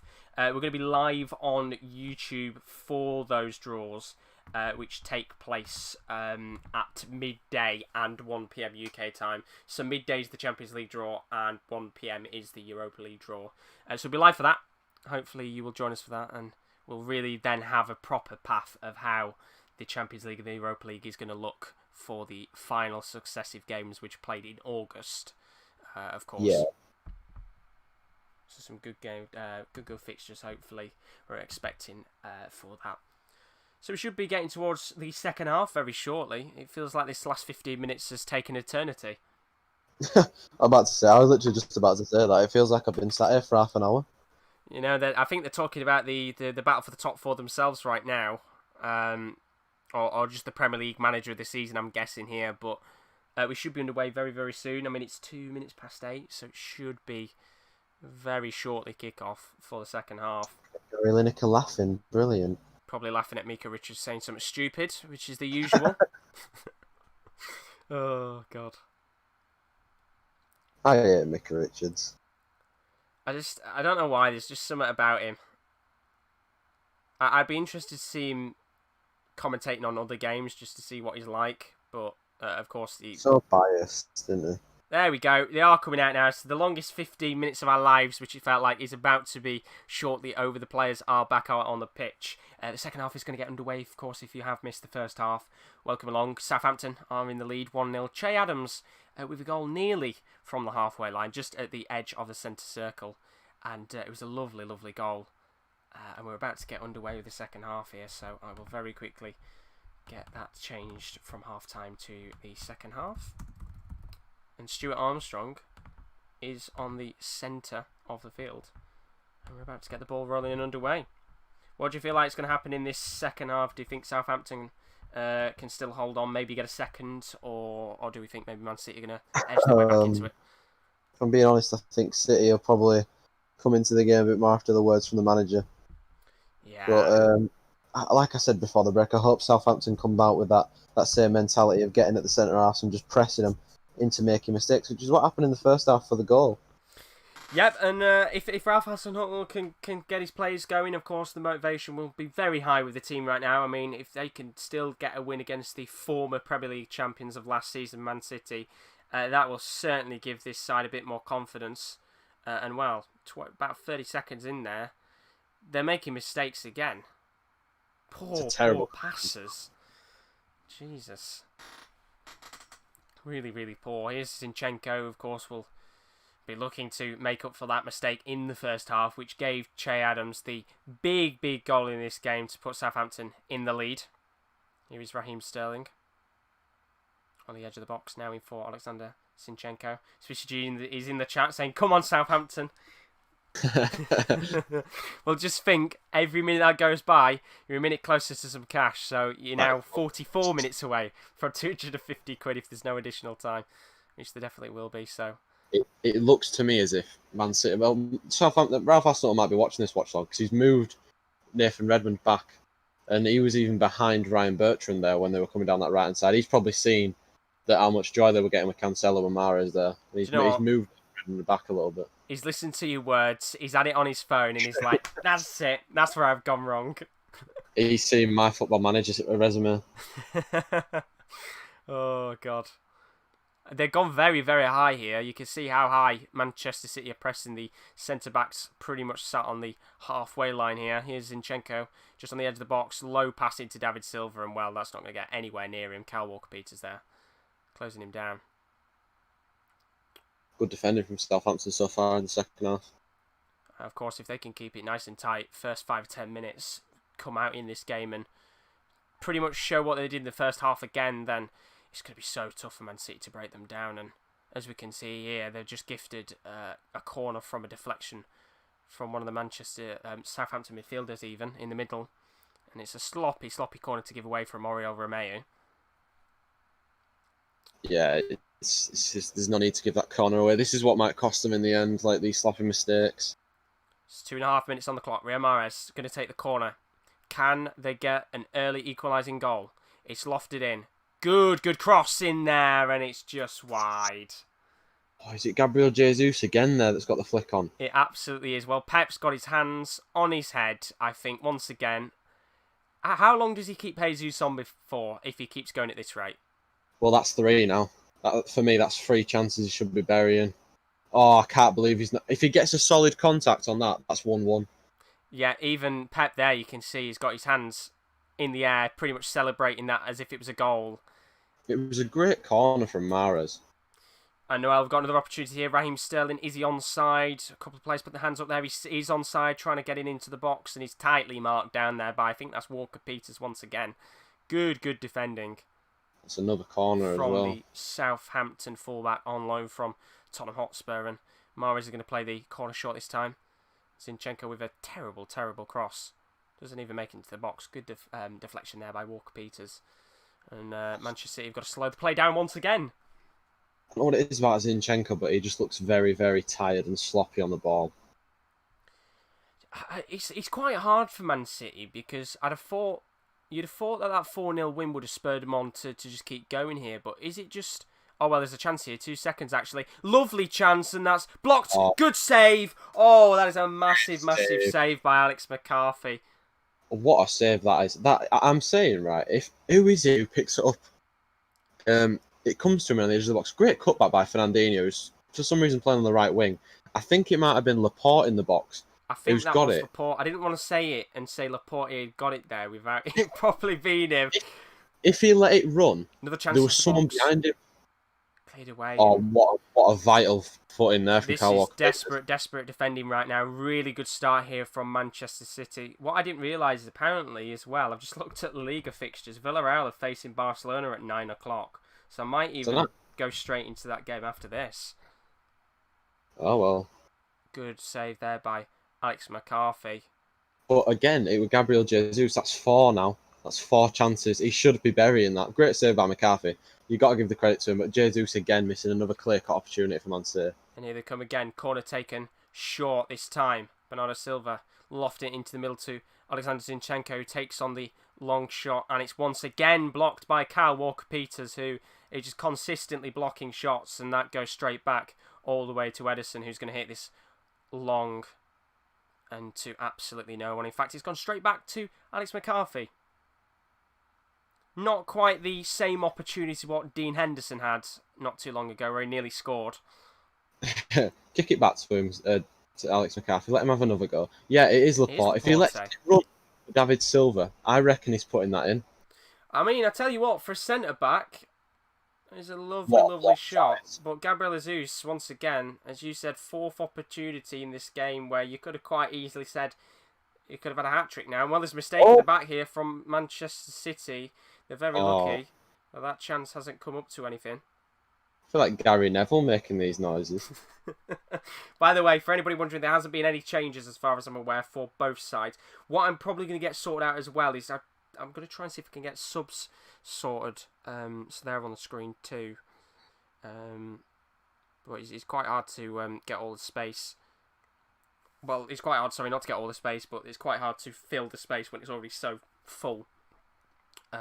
With stuff on it already, so it's quite hard to get the subs in. Manchester City coming forward here. Riyad Mahrez is in the box. And when he's gone down, absolutely no chance of a penalty there. I don't know whether you'd agree with that one. He lost his balance. Never a penalty. I don't think he was even calling for it anyway. Strong. Kept it in play by Nathan Redmond. Back to Armstrong again. Lovely Southampton play. And, they need to... Oh, he's fell over on the ball. Fell over, God's sake. They need to slow the down to Southampton. Yeah, I think... They're going too fast on the counter. Like, it's not working for them at the moment. They could have played that way in the first half, but with the way that City have come out now in the second half, slower build-up would be a lot more better to break this side down than what they played in the first half, because they are so far up now, Manchester City. I mean, we're talking... Fernandinho, Laporte, Eric Garcia are literally sat on the halfway line. And as we just said a moment ago, Laporte actually did have a good opportunity from within the box. So you can see that Manchester City are going for this. Absolutely. Yeah. It's just, look how deep Bernardo Silva's coming to get on the ball. Like, he's level with the defenders now. Here comes João Cancelo, who has been really good in the attacking phase of play. Not necessarily defensively so far. Going to Fernandinho. pass towards Gabriel Jesus. Can he maybe finally get a goal? Zinchenko lost it in for David Silva, who's in the box. Good chance for David Silva. Great save. And it's not really an opportunity where David Silva was going to get that into the goal. Very, very tightly closed down. And I think it was really, really hard for the Spaniards to do anything inside the box there. Takes a good touch. Maybe heavy on the second touch there. And Alex McCarthy can dive low and get the ball. Great pass from Alexander Zinchenko. We've given that's a great turn as well by David Silva. That's his experience of turning his defender there, spinning on the ball. Great pass from Zinchenko. Though. We have given him a lot of criticism this game, but that is a really good pass from the Swedish international. Great work from him, and that is the type of Swedish. He's Ukrainian, isn't he? He is, yeah, Swedish. No, he's Ukrainian. A good pass from him, and that's the little opportunities in this game that Manchester City are looking for right now. 1-0 as it stands, and there's a mistake here from the Manchester City once again. Stuart Armstrong is dancing through. Nathan Redmond drops down here, and that is a really, really poor clearance from Laporte. There's the goal scorer, Adams, into the pass had to be better from Redmond there. And well, Southampton have gone all the way back here to Alex McCarthy, who is doing an Edison himself and clearing the ball away. Not really very well at all. It drops down to João Cancelo. And even now, I think 55 minutes in, they still look quite risky at the back right now, Man City. Yeah, we just saw it twice there. Like, if that final ball from Nathan Redmond's better, you're saying Southampton are in, but here comes City on the attack again. I mean, it's an interesting question for any Man City fans in the chat. You will probably agree, what centre-back would you want to join the club to shore it up? Because we've heard John Stones might be leaving, and there's another opportunity there. I think it was Gabriel Jesus yet again, this time going for the acrobatics, and he's just slammed the ground in frustration. Let's just see this chance again. I'm not sure why he's gone for the acrobatic there. He had a lot of time. He could have taken that down and maybe had a touch before he shot. Like, he gets away from his marker. He gets away from his marker, Kyle Walker-Peters. Look, he doesn't need to hit that on the acrobatic. He can take that down onto his left foot and have a shot. I think you see the headlines there of getting the equaliser. Good pass from Cancelo. Now it's in for Gabriel Jesus on the edge of the box. Can he take the shot? He does, but it's heavily blocked by a very, very good, strong Southampton back four right now. And if there is one player who I think has to stand out right now, it's João Cancelo. He is absolutely pinging the ball left, right and centre to the attackers. Yeah, and I mean, like I said earlier, defensively, he's not been sound, but offensively, his passing's been on point, and that right-hand side, him and Mahrez have probably been Man City's best two players so far. Here come Man City again. Raheem Sterling now into the box for David Silva, who takes a lovely touch left on the edge of the box here. Shots taken on, bobbles down. Gabriel Jesus tries to get the ball back, but doesn't get it, and now Southampton clear the ball away. And it really, really is testing times here for the home side. And we're going to have a yellow card. Perfectly, as you said, a foul, which means Fernandinho is going to go into the book. I don't think it'll be long until we see some subs from Man City. I'm surprised De Bruyne didn't even come on at half-time. But yeah, the thing about Jesus is if you take him off, they've not actually got a striker on, have they, on the bench that they can come on to replace because Aguero is injured. Yep, they haven't actually. I mean, they can do what they've been doing sometimes and have the makeshift front three where they kind of move around each other in Sterling, Jesus. Sterling, Bernardo Silva, and I'm trying to think of the other player off the top of my head now. De Bruyne, that's the one. Because it works quite well at times, but another mistake here at the back. Southampton now in the Manchester City box. Can they make anything here? The referee pulls it back, and it is going to be an offside. Ryan Bertrand's offside. It's Cancelo again, I think, who's been caught on ball. And just as you say about substitutions, here we go. Well, Phil Foden. The two most on players for Man City are coming on. De Bruyne, Phil Foden. I'm going to say for Bernardo Silva and Jesus. I don't know. I have a feeling. Yeah, I was going to say maybe Mahrez had come off, but I don't think Mahrez has been too bad so far. Yeah, I agree with you. I think Mahrez has probably been the best player going forward for City. Gabriel Jesus is having an absolute stinker, so I think he'll come off. He's had a good couple of chances. I do feel like Mahrez is a very underappreciated player. He's one of those that he's a very rare player. You just don't get many players who have got the skills 7. Who's that? that he has. So there's going to be 2 changes. Raheem Sterling. Sterling's coming off. Oh, controversial. 'Cause I actually think he's been all right today. So he's coming off for Phil Foden, who of course did score in that game against Liverpool, 4-0 victory, and De Bruyne comes off for Riyad Mahrez. Is that a case of him maybe resting players? What's he got to rest them for? They've got nothing to play for. If they want to win the game, I'd say Mahrez don't look happy, by the way. He does not look happy about coming off. I mean, I'd agree with him, to be honest. I was just about to say he's got a very rare skill set in terms of his technical ability. For me now, they've got 4 cams on the field. They've got both the Silvers, De Bruyne and Foden, who are all cams. I wonder how he's actually playing this.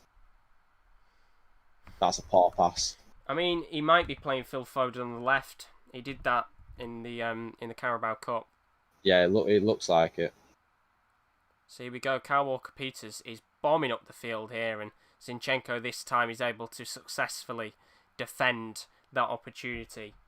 Good work there from the Southampton fullback. Will's in the chat. Welcome in, Will. How are you doing? He says, Man City's depth is just ridiculous. Embarrassing that they're so far behind us. It is embarrassing. Well, they've been embarrassing today as well.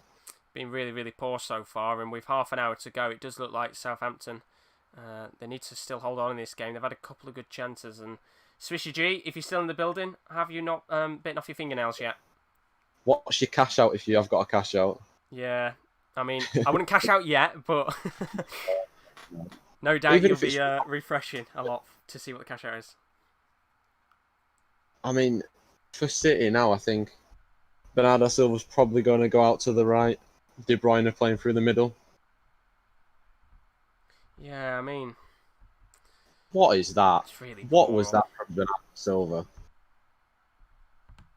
Needs to do much better there.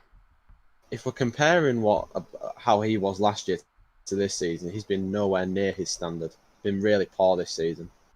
Oh yeah, I agree with you. He's not been as good, sadly. And he's one of those players that I think does need to step up a little bit more. I mean, he's been good at times, but as you said, compare him to last season, he's not been as good. Adnan Hussein, welcome to the chat. He says, how many more years can the Liverpool and City team go on challenging with the current squad age? That's a good question. It's a very good question. I mean, to be quite frankly honest, both sides need to do some big business this season. I think you look at Liverpool. Last year, they were screaming out for a midfielder that was more of an attacking midfielder. They were just sorry, that's a poor pass from Phil Foden there. Not good, isn't it, really, from the young Englishman? Well, he could have put De Bruyne through. Here come Manchester City again on the attack. They've been ruthless, but just not cunning with their opportunities. But what I was going to say before, that's a poor ball there. I think Liverpool need to make a couple more signings. They were trying to sign Nabil Fekir last season. Obviously didn't make that sign. I think probably because of his injury problems. Now they're trying to sign Thiago, so I think that's one position they're sorting out.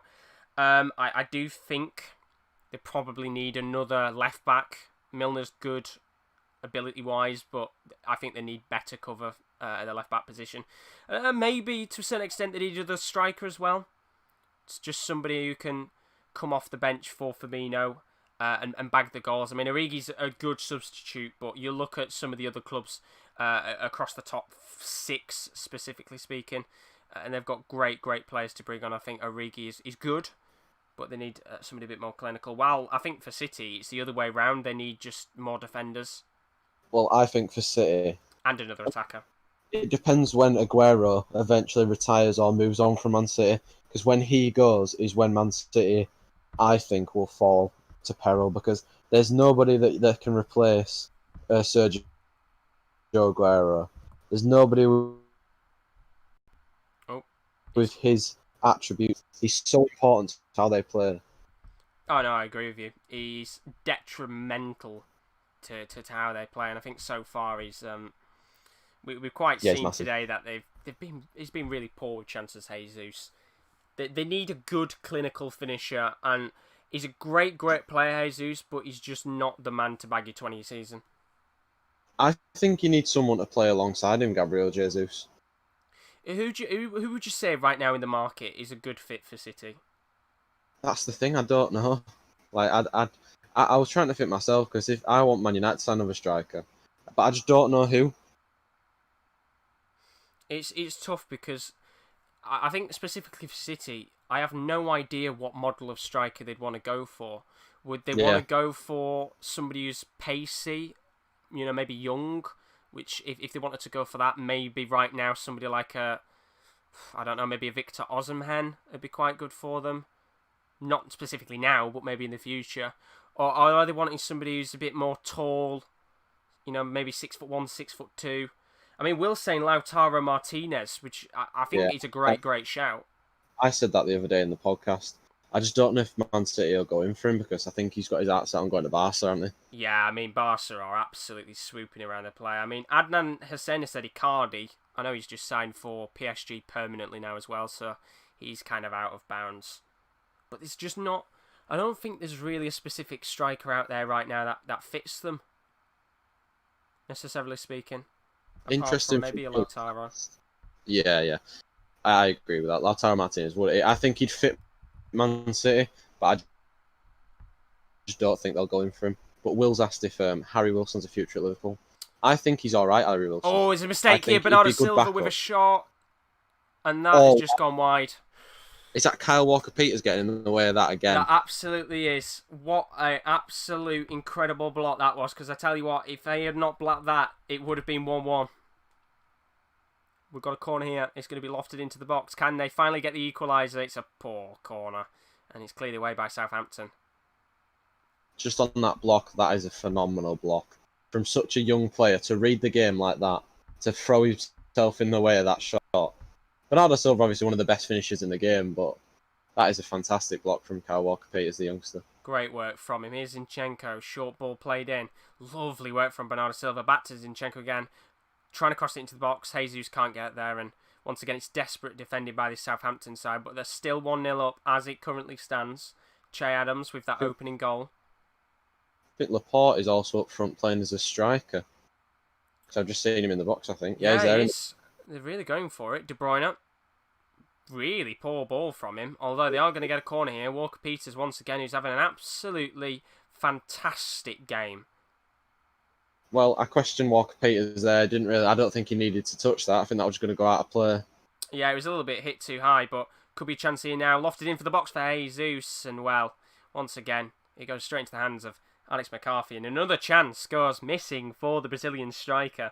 And if I was a Man City fan right now, I'd be getting very, very frustrated with him. I don't think that one's a clear-cut chance. I think it's a comfortable save for McCarthy. I think he's done well to direct the header down. But we're just seeing the chance earlier from Bernardo Silva. What a block that is from Kyle Walker-Peters. And I think Ward-Prowse as well got in there. Just seeing it on slow-mo. Stevens makes a hash of it. Left foot shot from Bernardo Silva. I think he's actually hit the back of Stevens and gone out of play. I don't think it clipped Ward-Prowse there. I think it was Stevens that got a slight block in it. Back in the box again in the final third for Manchester City, but it doesn't come to anything. And Southampton, who've been very, very solid defensively wise, making a lot of blocks, try and hit on the counter-attack. Che Adams running for the ball, and there's a mistake at the back here, and Che Adams has got a great opportunity, but this time Ederson is able to come running outside and clear it. And well, after all the work Manchester City had done there, they nearly just gave Southampton 2-0 lead. It's the youngster again, Eric Garcia. What is he doing there? Just put some more power on it, or just whack it out of play if you're uncomfortable on the ball. Free kick won by Southampton there. Really poor. I don't know what he's thinking. Well, we're just seeing the chance now, and I don't know. I don't know. There's no one there. I don't know whether he's trying to pass it to Laporte, but it's such a weak pass. It was 15 yards to the right of him. And it's a good job, isn't it? Yeah. It's a good job, Ederson. I was just about to say, he's so lucky that Ederson had come out there, because if Ederson had been even half a second late, Adams would have been in for his second goal. And we're just going to have a drinks break now. 67 minutes into this. It is still 1-0 to Southampton. My lord. I mean, they are so lucky. And I think the drinks break has come at the most perfect time here for Man City, because if I was Pep, I would be giving an absolute bollocking to Eric Garcia there. I think it's come at a good time for Southampton as well, because they've withstood that pressure that we were talking about for the first period of the second half. They can go out there now and just like that ball from that ball from Ryan Bertrand was a nothing ball, but it turned into a chance because of that concentration that Man City lack at the back. And we've seen it so many times this game. And Southampton are preying on it. That's probably their tactic, to prey on the defensive weaknesses of Man City, which I've seen so many times. And the thing is, as I said before in the first half, for every opportunity that Man City's missing, quite easily Southampton can go up the other end, have one shot and it go in. And we nearly had that. And well, Eric Garcia is a very lucky man, because it could have been 2-0 to Southampton. Yeah, for sure. Will's even put it in the chat. Garcia got away with one there. He did. Absolutely agree with you. Right, I'm just going to get the lineup sorted out very quickly for this Barca game. There is going to be a change here, and a certain Shane Long is coming onto the pitch here for Southampton. I think Che Adams will probably go off being the hero of the day so far if Southampton get that W.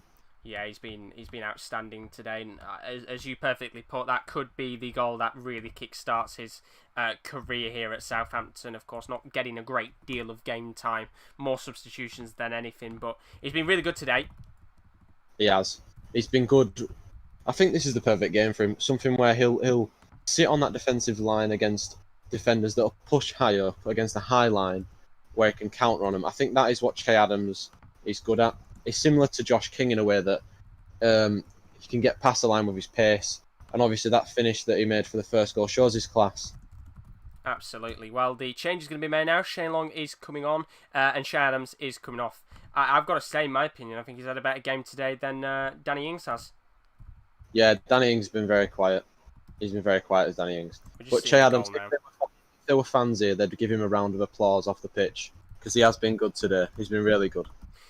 Do you know what? I think this, looking along to next season, this Southampton side is very, very interesting, because if they can get a couple of players in next season while keeping Danny Ings at the same time, we might see Southampton get back to their best again. I think they need a lot of investment in the summer, though. They probably need a few better. They need a better centre back. I think Kyle Walker-Peters, if he signs permanently, that'll be a really good deal for him. They need another midfielder because Højbjerg's leaving. I think they still need another striker to go alongside Danny Ings. I know we've been talking about Che Adams today, but if he can't replicate that form that he's been hitting today, I think they need to replace him. I think it'll be very, very tough if they lose Højbjerg.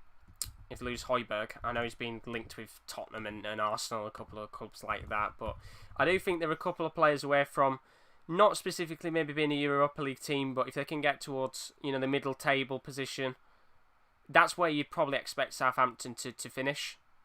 I think Southampton this year, it's obviously been relying a lot on Danny Ings, and his goals have got him the points. If he doesn't have a season like he's had this year, if he doesn't have that next year, they might struggle again. Well, they've been relying a lot, haven't they, on the goals? Let's be real. Yeah, I mean, when you're scoring goals for a team at the bottom half of the table, you're always going to be getting looked at. And I think Danny Ings is probably getting looked at. But because he's already been at Liverpool, I think he's safe. And he's obviously got that injury problem. He's got the injury problem with him. He's quite injury prone. But I don't know if he can do it again next season. So he's had a fantastic season this year. No disrespect to him, but he's not really ever had a season like this. If he can get himself in a bit of a consistent form and get the goals next season, then we could be looking at another Jamie Vardy situation in terms of his form a little bit later on in his career rather than at the start. I mean, I can remember him back at Burnley when he was rapid and he was really quick in the Championship, and I think it was the first season as Burnley had just come up and he looked really, really good then, but as time's gone on, of course, he's lost his pace.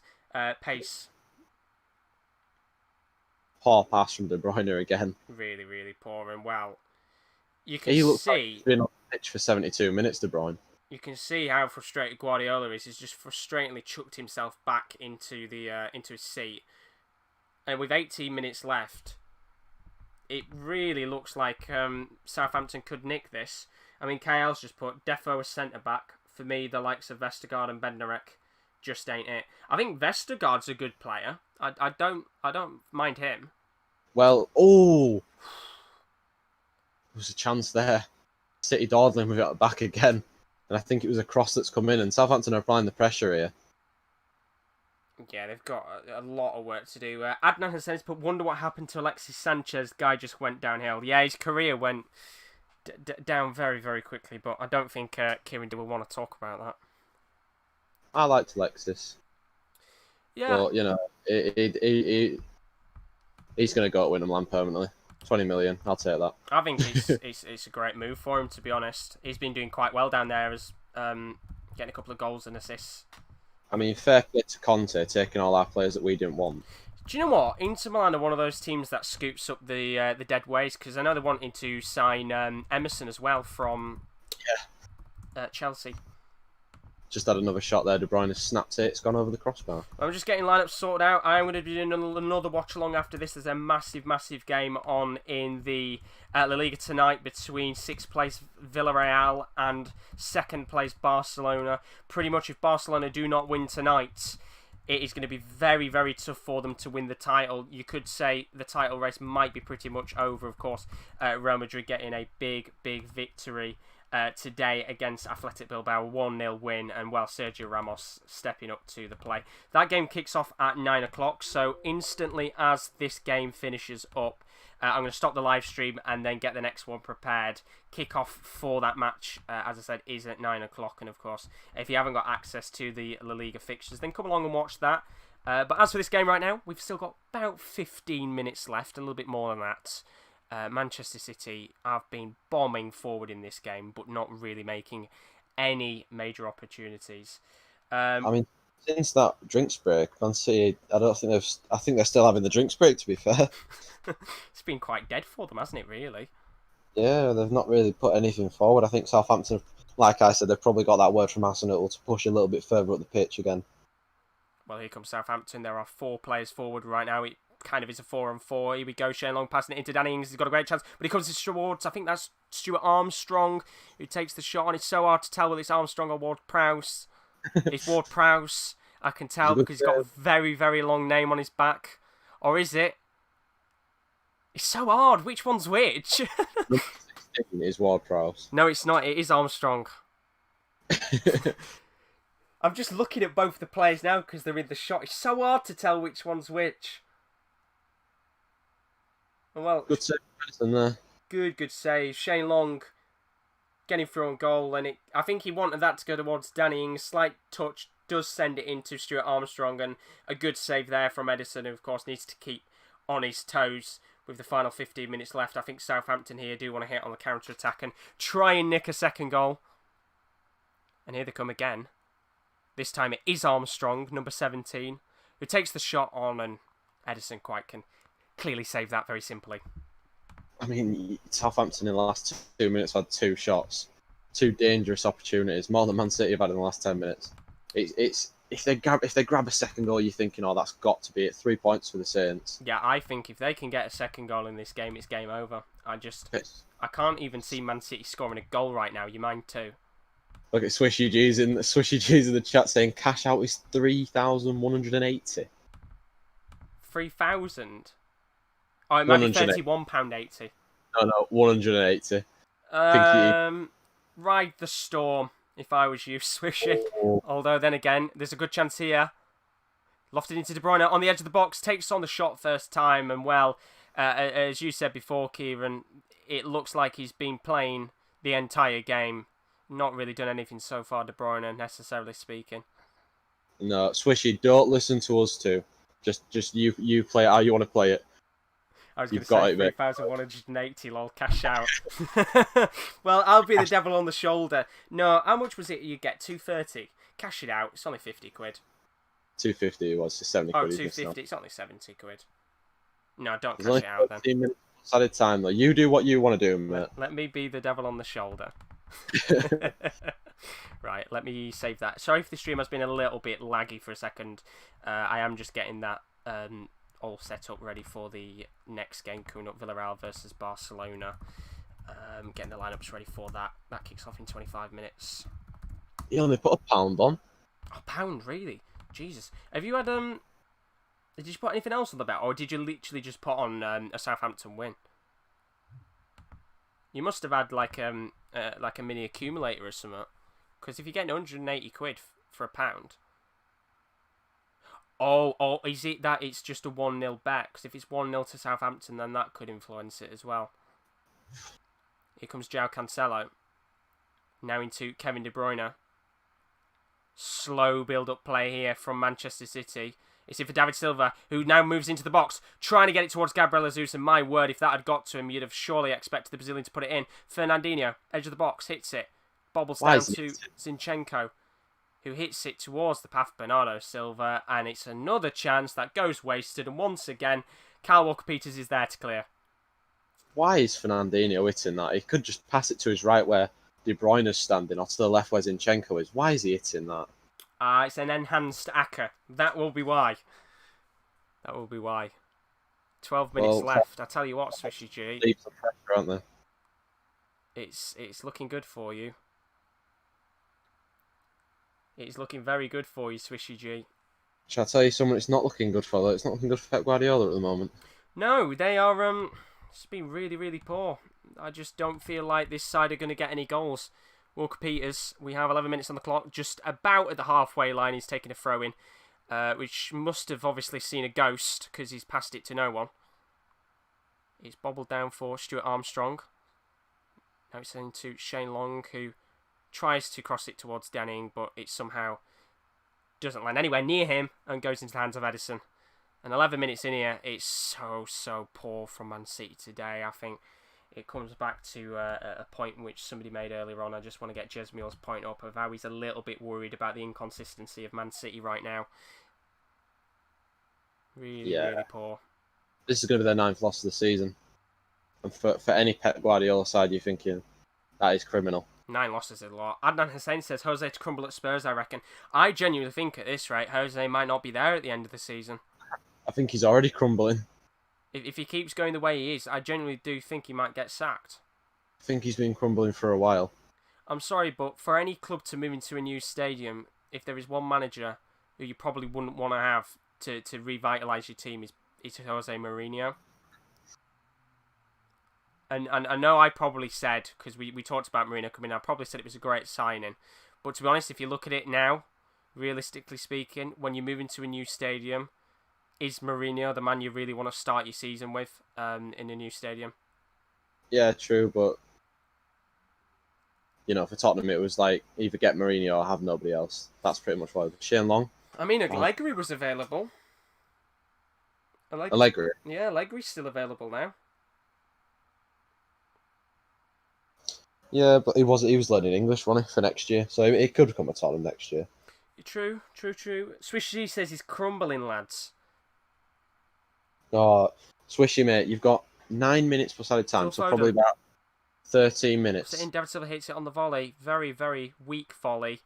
And it's going to go out of play for a Manchester City corner, I think. Corner? I thought it was a goal kick. No, it's a corner. Slight deflection, I thought. I thought that's why Brian Bertrand let it go behind. De Bruyne is going to whip this one in. Laporte is in the box. I think he's going to try and get this into the head of the Frenchman, who is running into space. It doesn't come anywhere near him. In fact, it goes towards David Silva, which is probably one of the least players you want it to go towards. And that was their 10th corner. Now we have the 11th corner of the game for Man City. Will Pete says, right there. Spurs gone from UCL final to mid-table despite spending quite a bit in the summer. They've been poor this season. They have. Lofted into the box. Cleared away.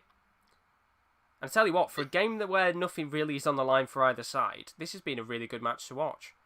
It has been, because I think we all like to see Man City lose. Unless you're a Man City fan. Yeah, unless you're a Man City fan, but not in a horrible way. But it's always nice when a team has to push onto another team that sits low, so you can see the players flourish, like De Bruyne and David Silva and Phil Foden should be. But I don't think Phil Foden's touched the ball. Well, he has just then.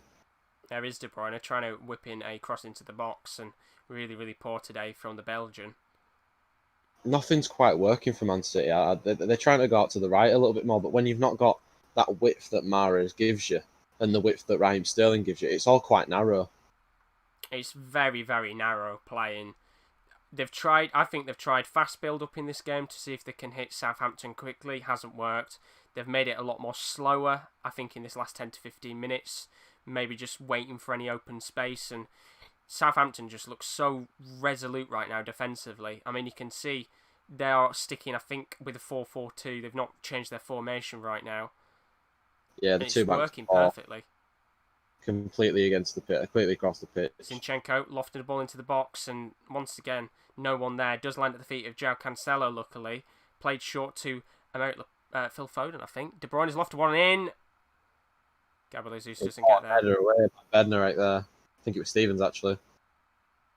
Here comes Phil Foden into De Bruyne. The two substitutes linking up now. Back to Zinchenko again. Swisher G in the chat is chanting, "Oh, when the Saints go marching in," because you've only got a couple more minutes to wait. And there's a long shot that is really, really poor there from Aymeric Laporte, who thinks he can do a Vincent Kompany, and he quite frankly can't. The Saints are defending for their lives at the moment. It's almost as if they're going to get relegated if they don't win this game. I don't know what Laporte's trying to do there. That's poor. That is Laporte. It's literally, I think he's just seen Kompany Leicester City in his head and just thought, sod it. I'm going to go for it. And it's, not a good opportunity at all.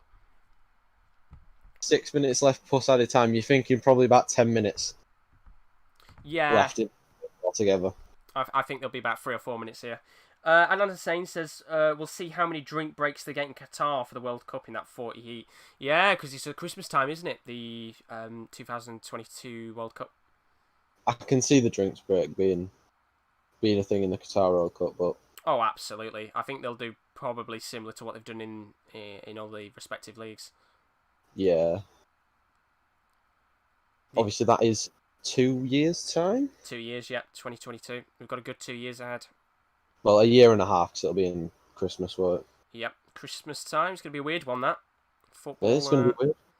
Not getting any Boxing Day fixtures, because we'll have just... I think if it is just December 22nd, it's a really, really late finish. And Jesus is fuming here with the referees, just throwing the ball onto the ground.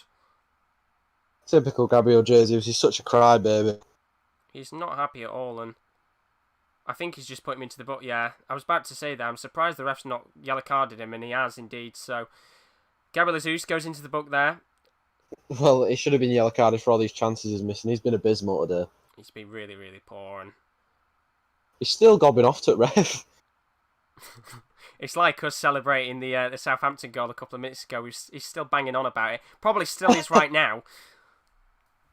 And... Oh, I don't like Gabriel Jesus. He's a fantastic football player, but I just don't like his attitude. I think he's got great ability, but if there's one thing he needs to improve on is his not his work rate. He's just temperament. Yep, his body language. His temperament. He does look like, to me, the type of player you could really not necessarily to Alfredo Morelos level, but if you rattle him up, he's the type of person probably to just have a big hissy fit and get booked. Yeah, I mean, for City, it's becoming make or break. Not in terms of anything, but in terms of if they want to try and win this game or get something out of this game. Absolutely. Will says there was meant to be an extended FIFA Club World Cup next year. Yeah, actually, I was wondering what was going to happen with that, because they've not said anything about that yet. Because, of course, the Club World Cup gets extended to 24 teams now. It's a big tournament that happens every couple of years. They've not come out yet and said what's happening with that because of the Euros. Zinchenko lofting the ball into the box, and that is a big, big clearance away from Southampton there. I think it's Bednarek again. Bednarek. It is Bednarek again. Good work. And somebody's just liked the stream as well. Thank you so much for that. Greatly appreciated.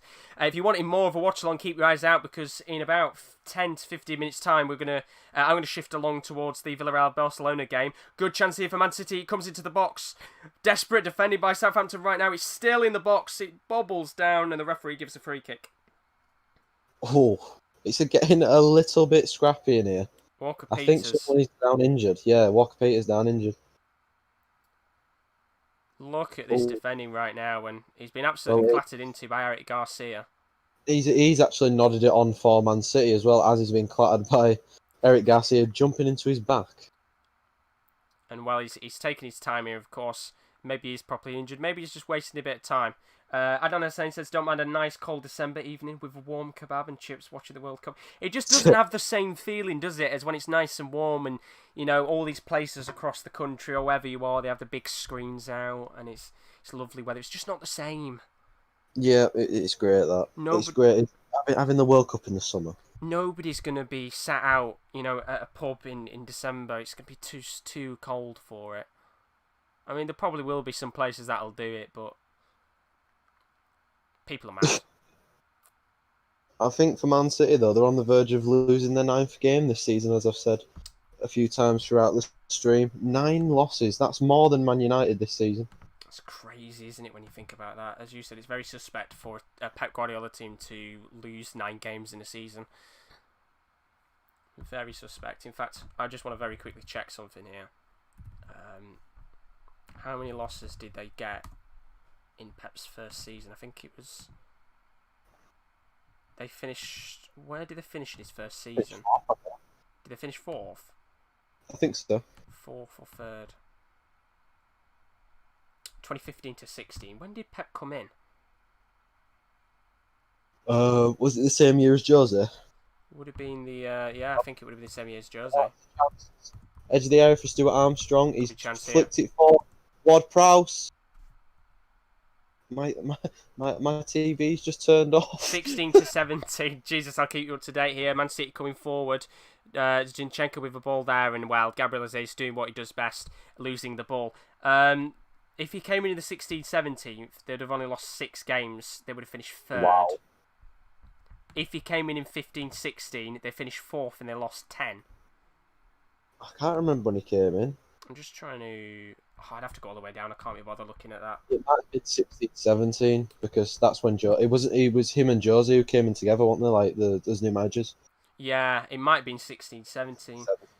Yeah. Kale1602 says, I'm not sure about that. Seeing Newcastle fans tops off in minus 10 degrees. Well, I'll tell you, that's a good point. Nothing matches watching an England game in a beer garden in 25-degree heat. Can you do it in minus 2 degrees cold, Will Pete? Oh, God.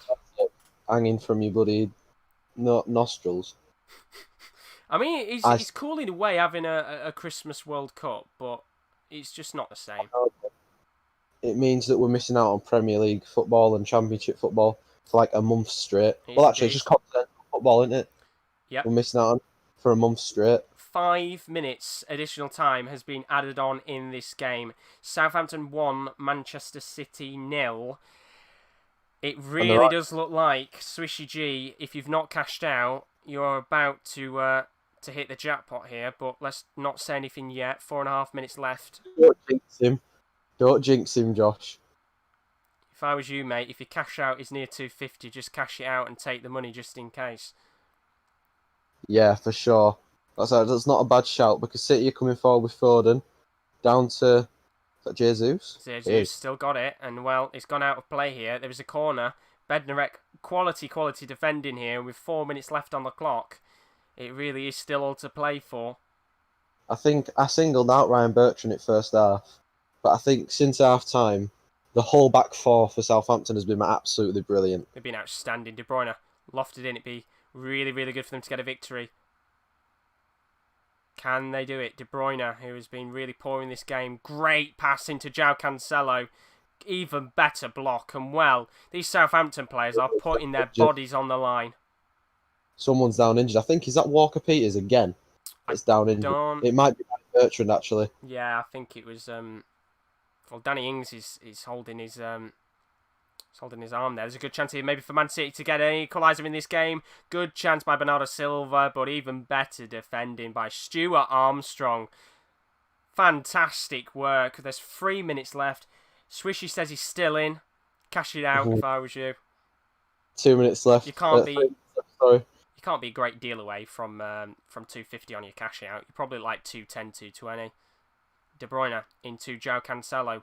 Every player is pretty much forward. Outside of the foot crossing there from the Portuguese fullback, it doesn't land at anyone's feet, and Nathan Redmond gets the ball. And well, there's a good opportunity here now for Southampton to counter-attack. Stuart Armstrong tries to cross it towards Danny Ings, and that is poor. Oh, just run it into the corner. Do something else. They're trying so hard to get the second, and they've given a great opportunity now for Man City to counter-attack the counter-attack. Here is De Bruyne on the edge of the box. Lofts it in to the path of Bernardo Silva, who really doesn't get a good connection. He's in, he knows it. Look at he's gutted. Really, Bernardo really Silva poor. got caught right. It flew off his left foot and gone wide. And with Fantastic pass initially from him, no doubt, to Foden on the right hand side. lovely pass from De Bruyne as well, and just unfortunately Yeah. the connection there was not sweet enough to even get that on target. Just a little bit too late, I think, with the shot, and McCarthy there has had an absolutely fantastic game. Not really had to make a great deal of exceptional saves, but he's had to make the saves that are needed to keep his side in the lead.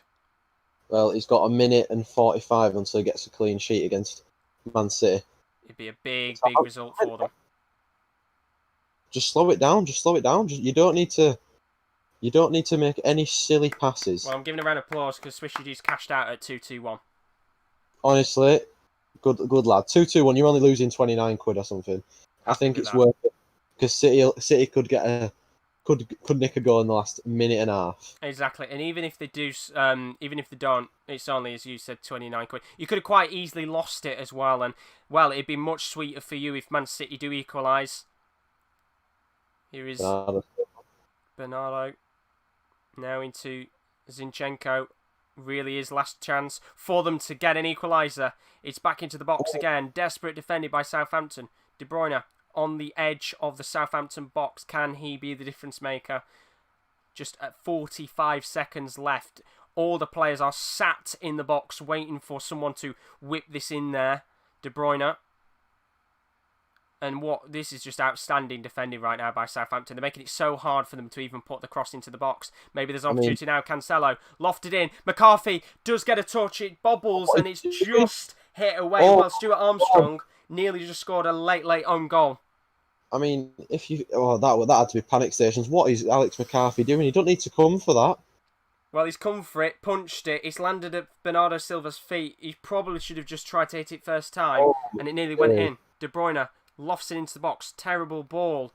Comes back to Phil Foden. It's back in again, and there are absolutely massive amount of people in the box. And there's one more opportunity. The ref has given a free kick right on the edge of the box. Oh dear, it's going to be the last kick of the game.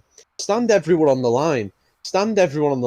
And Stuart Armstrong, who nearly scored the own goal, put a foot in on David Silva. And if anybody can be a hero here, will De Bruyne or David Silva be the one to hit this in? I'm telling you, I'm channeling my inner Gary Neville when I'm saying that is clumsy. He don't need to foul him there. He's going nowhere. This is going in, I reckon. Well, this is a big, big moment for Man City to nick a late point. We're now over the additional amount of time. We are on 95 minutes and 45 seconds. The last kick of the game here. And there's going to be a substitution before that takes place. While they make that substitution, I need to quickly leg it and get the Barca game sorted out. So, while you do that, I will talk. It is Will Smallbones coming on, the youngster, for Adam Armstrong, who's just given that free kick away. And I can see Hasenhüttl's telling him something. He's probably not happy that he's given a free kick away and might have cost his side 2 points. De Bruyne is in over it. Here we go. And this is going in. I'm telling you, this is going in. If anybody could get a late goal from a free kick, you would 9 times out of 10 expect De Bruyne to get this in. Well, he's standing over it. Zinchenko is as well, but there's no chance you're getting that fucker to kick it after the game he's had. Zinchenko hits it. Imagine now, Zinchenko smacks it in. De Bruyne takes it, and it's hit the wall. Oh, that is anticlimactic. But it's still in play here. De Bruyne gets it on the far left, and oh, what an outstanding bit of defending that is by Shane Long. He's calling for a handball. And he's blown the whistle. It's over. And it's over. Southampton have just picked up a massive, massive victory against Manchester City.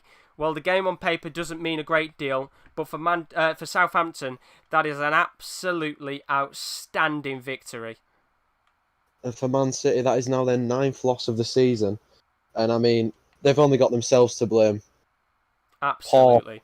All across the pitch today.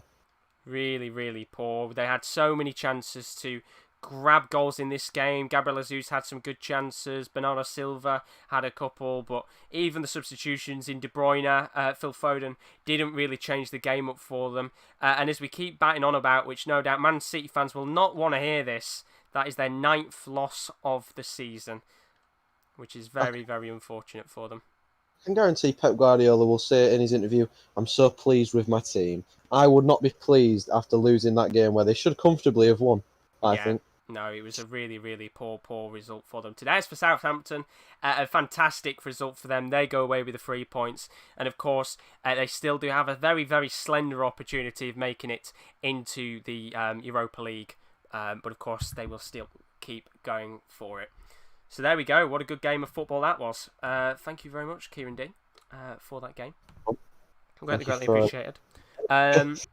What I'm going to very quickly do is I'm going to end the stream because, of course, this was a Southampton game. We're going to restart the stream up.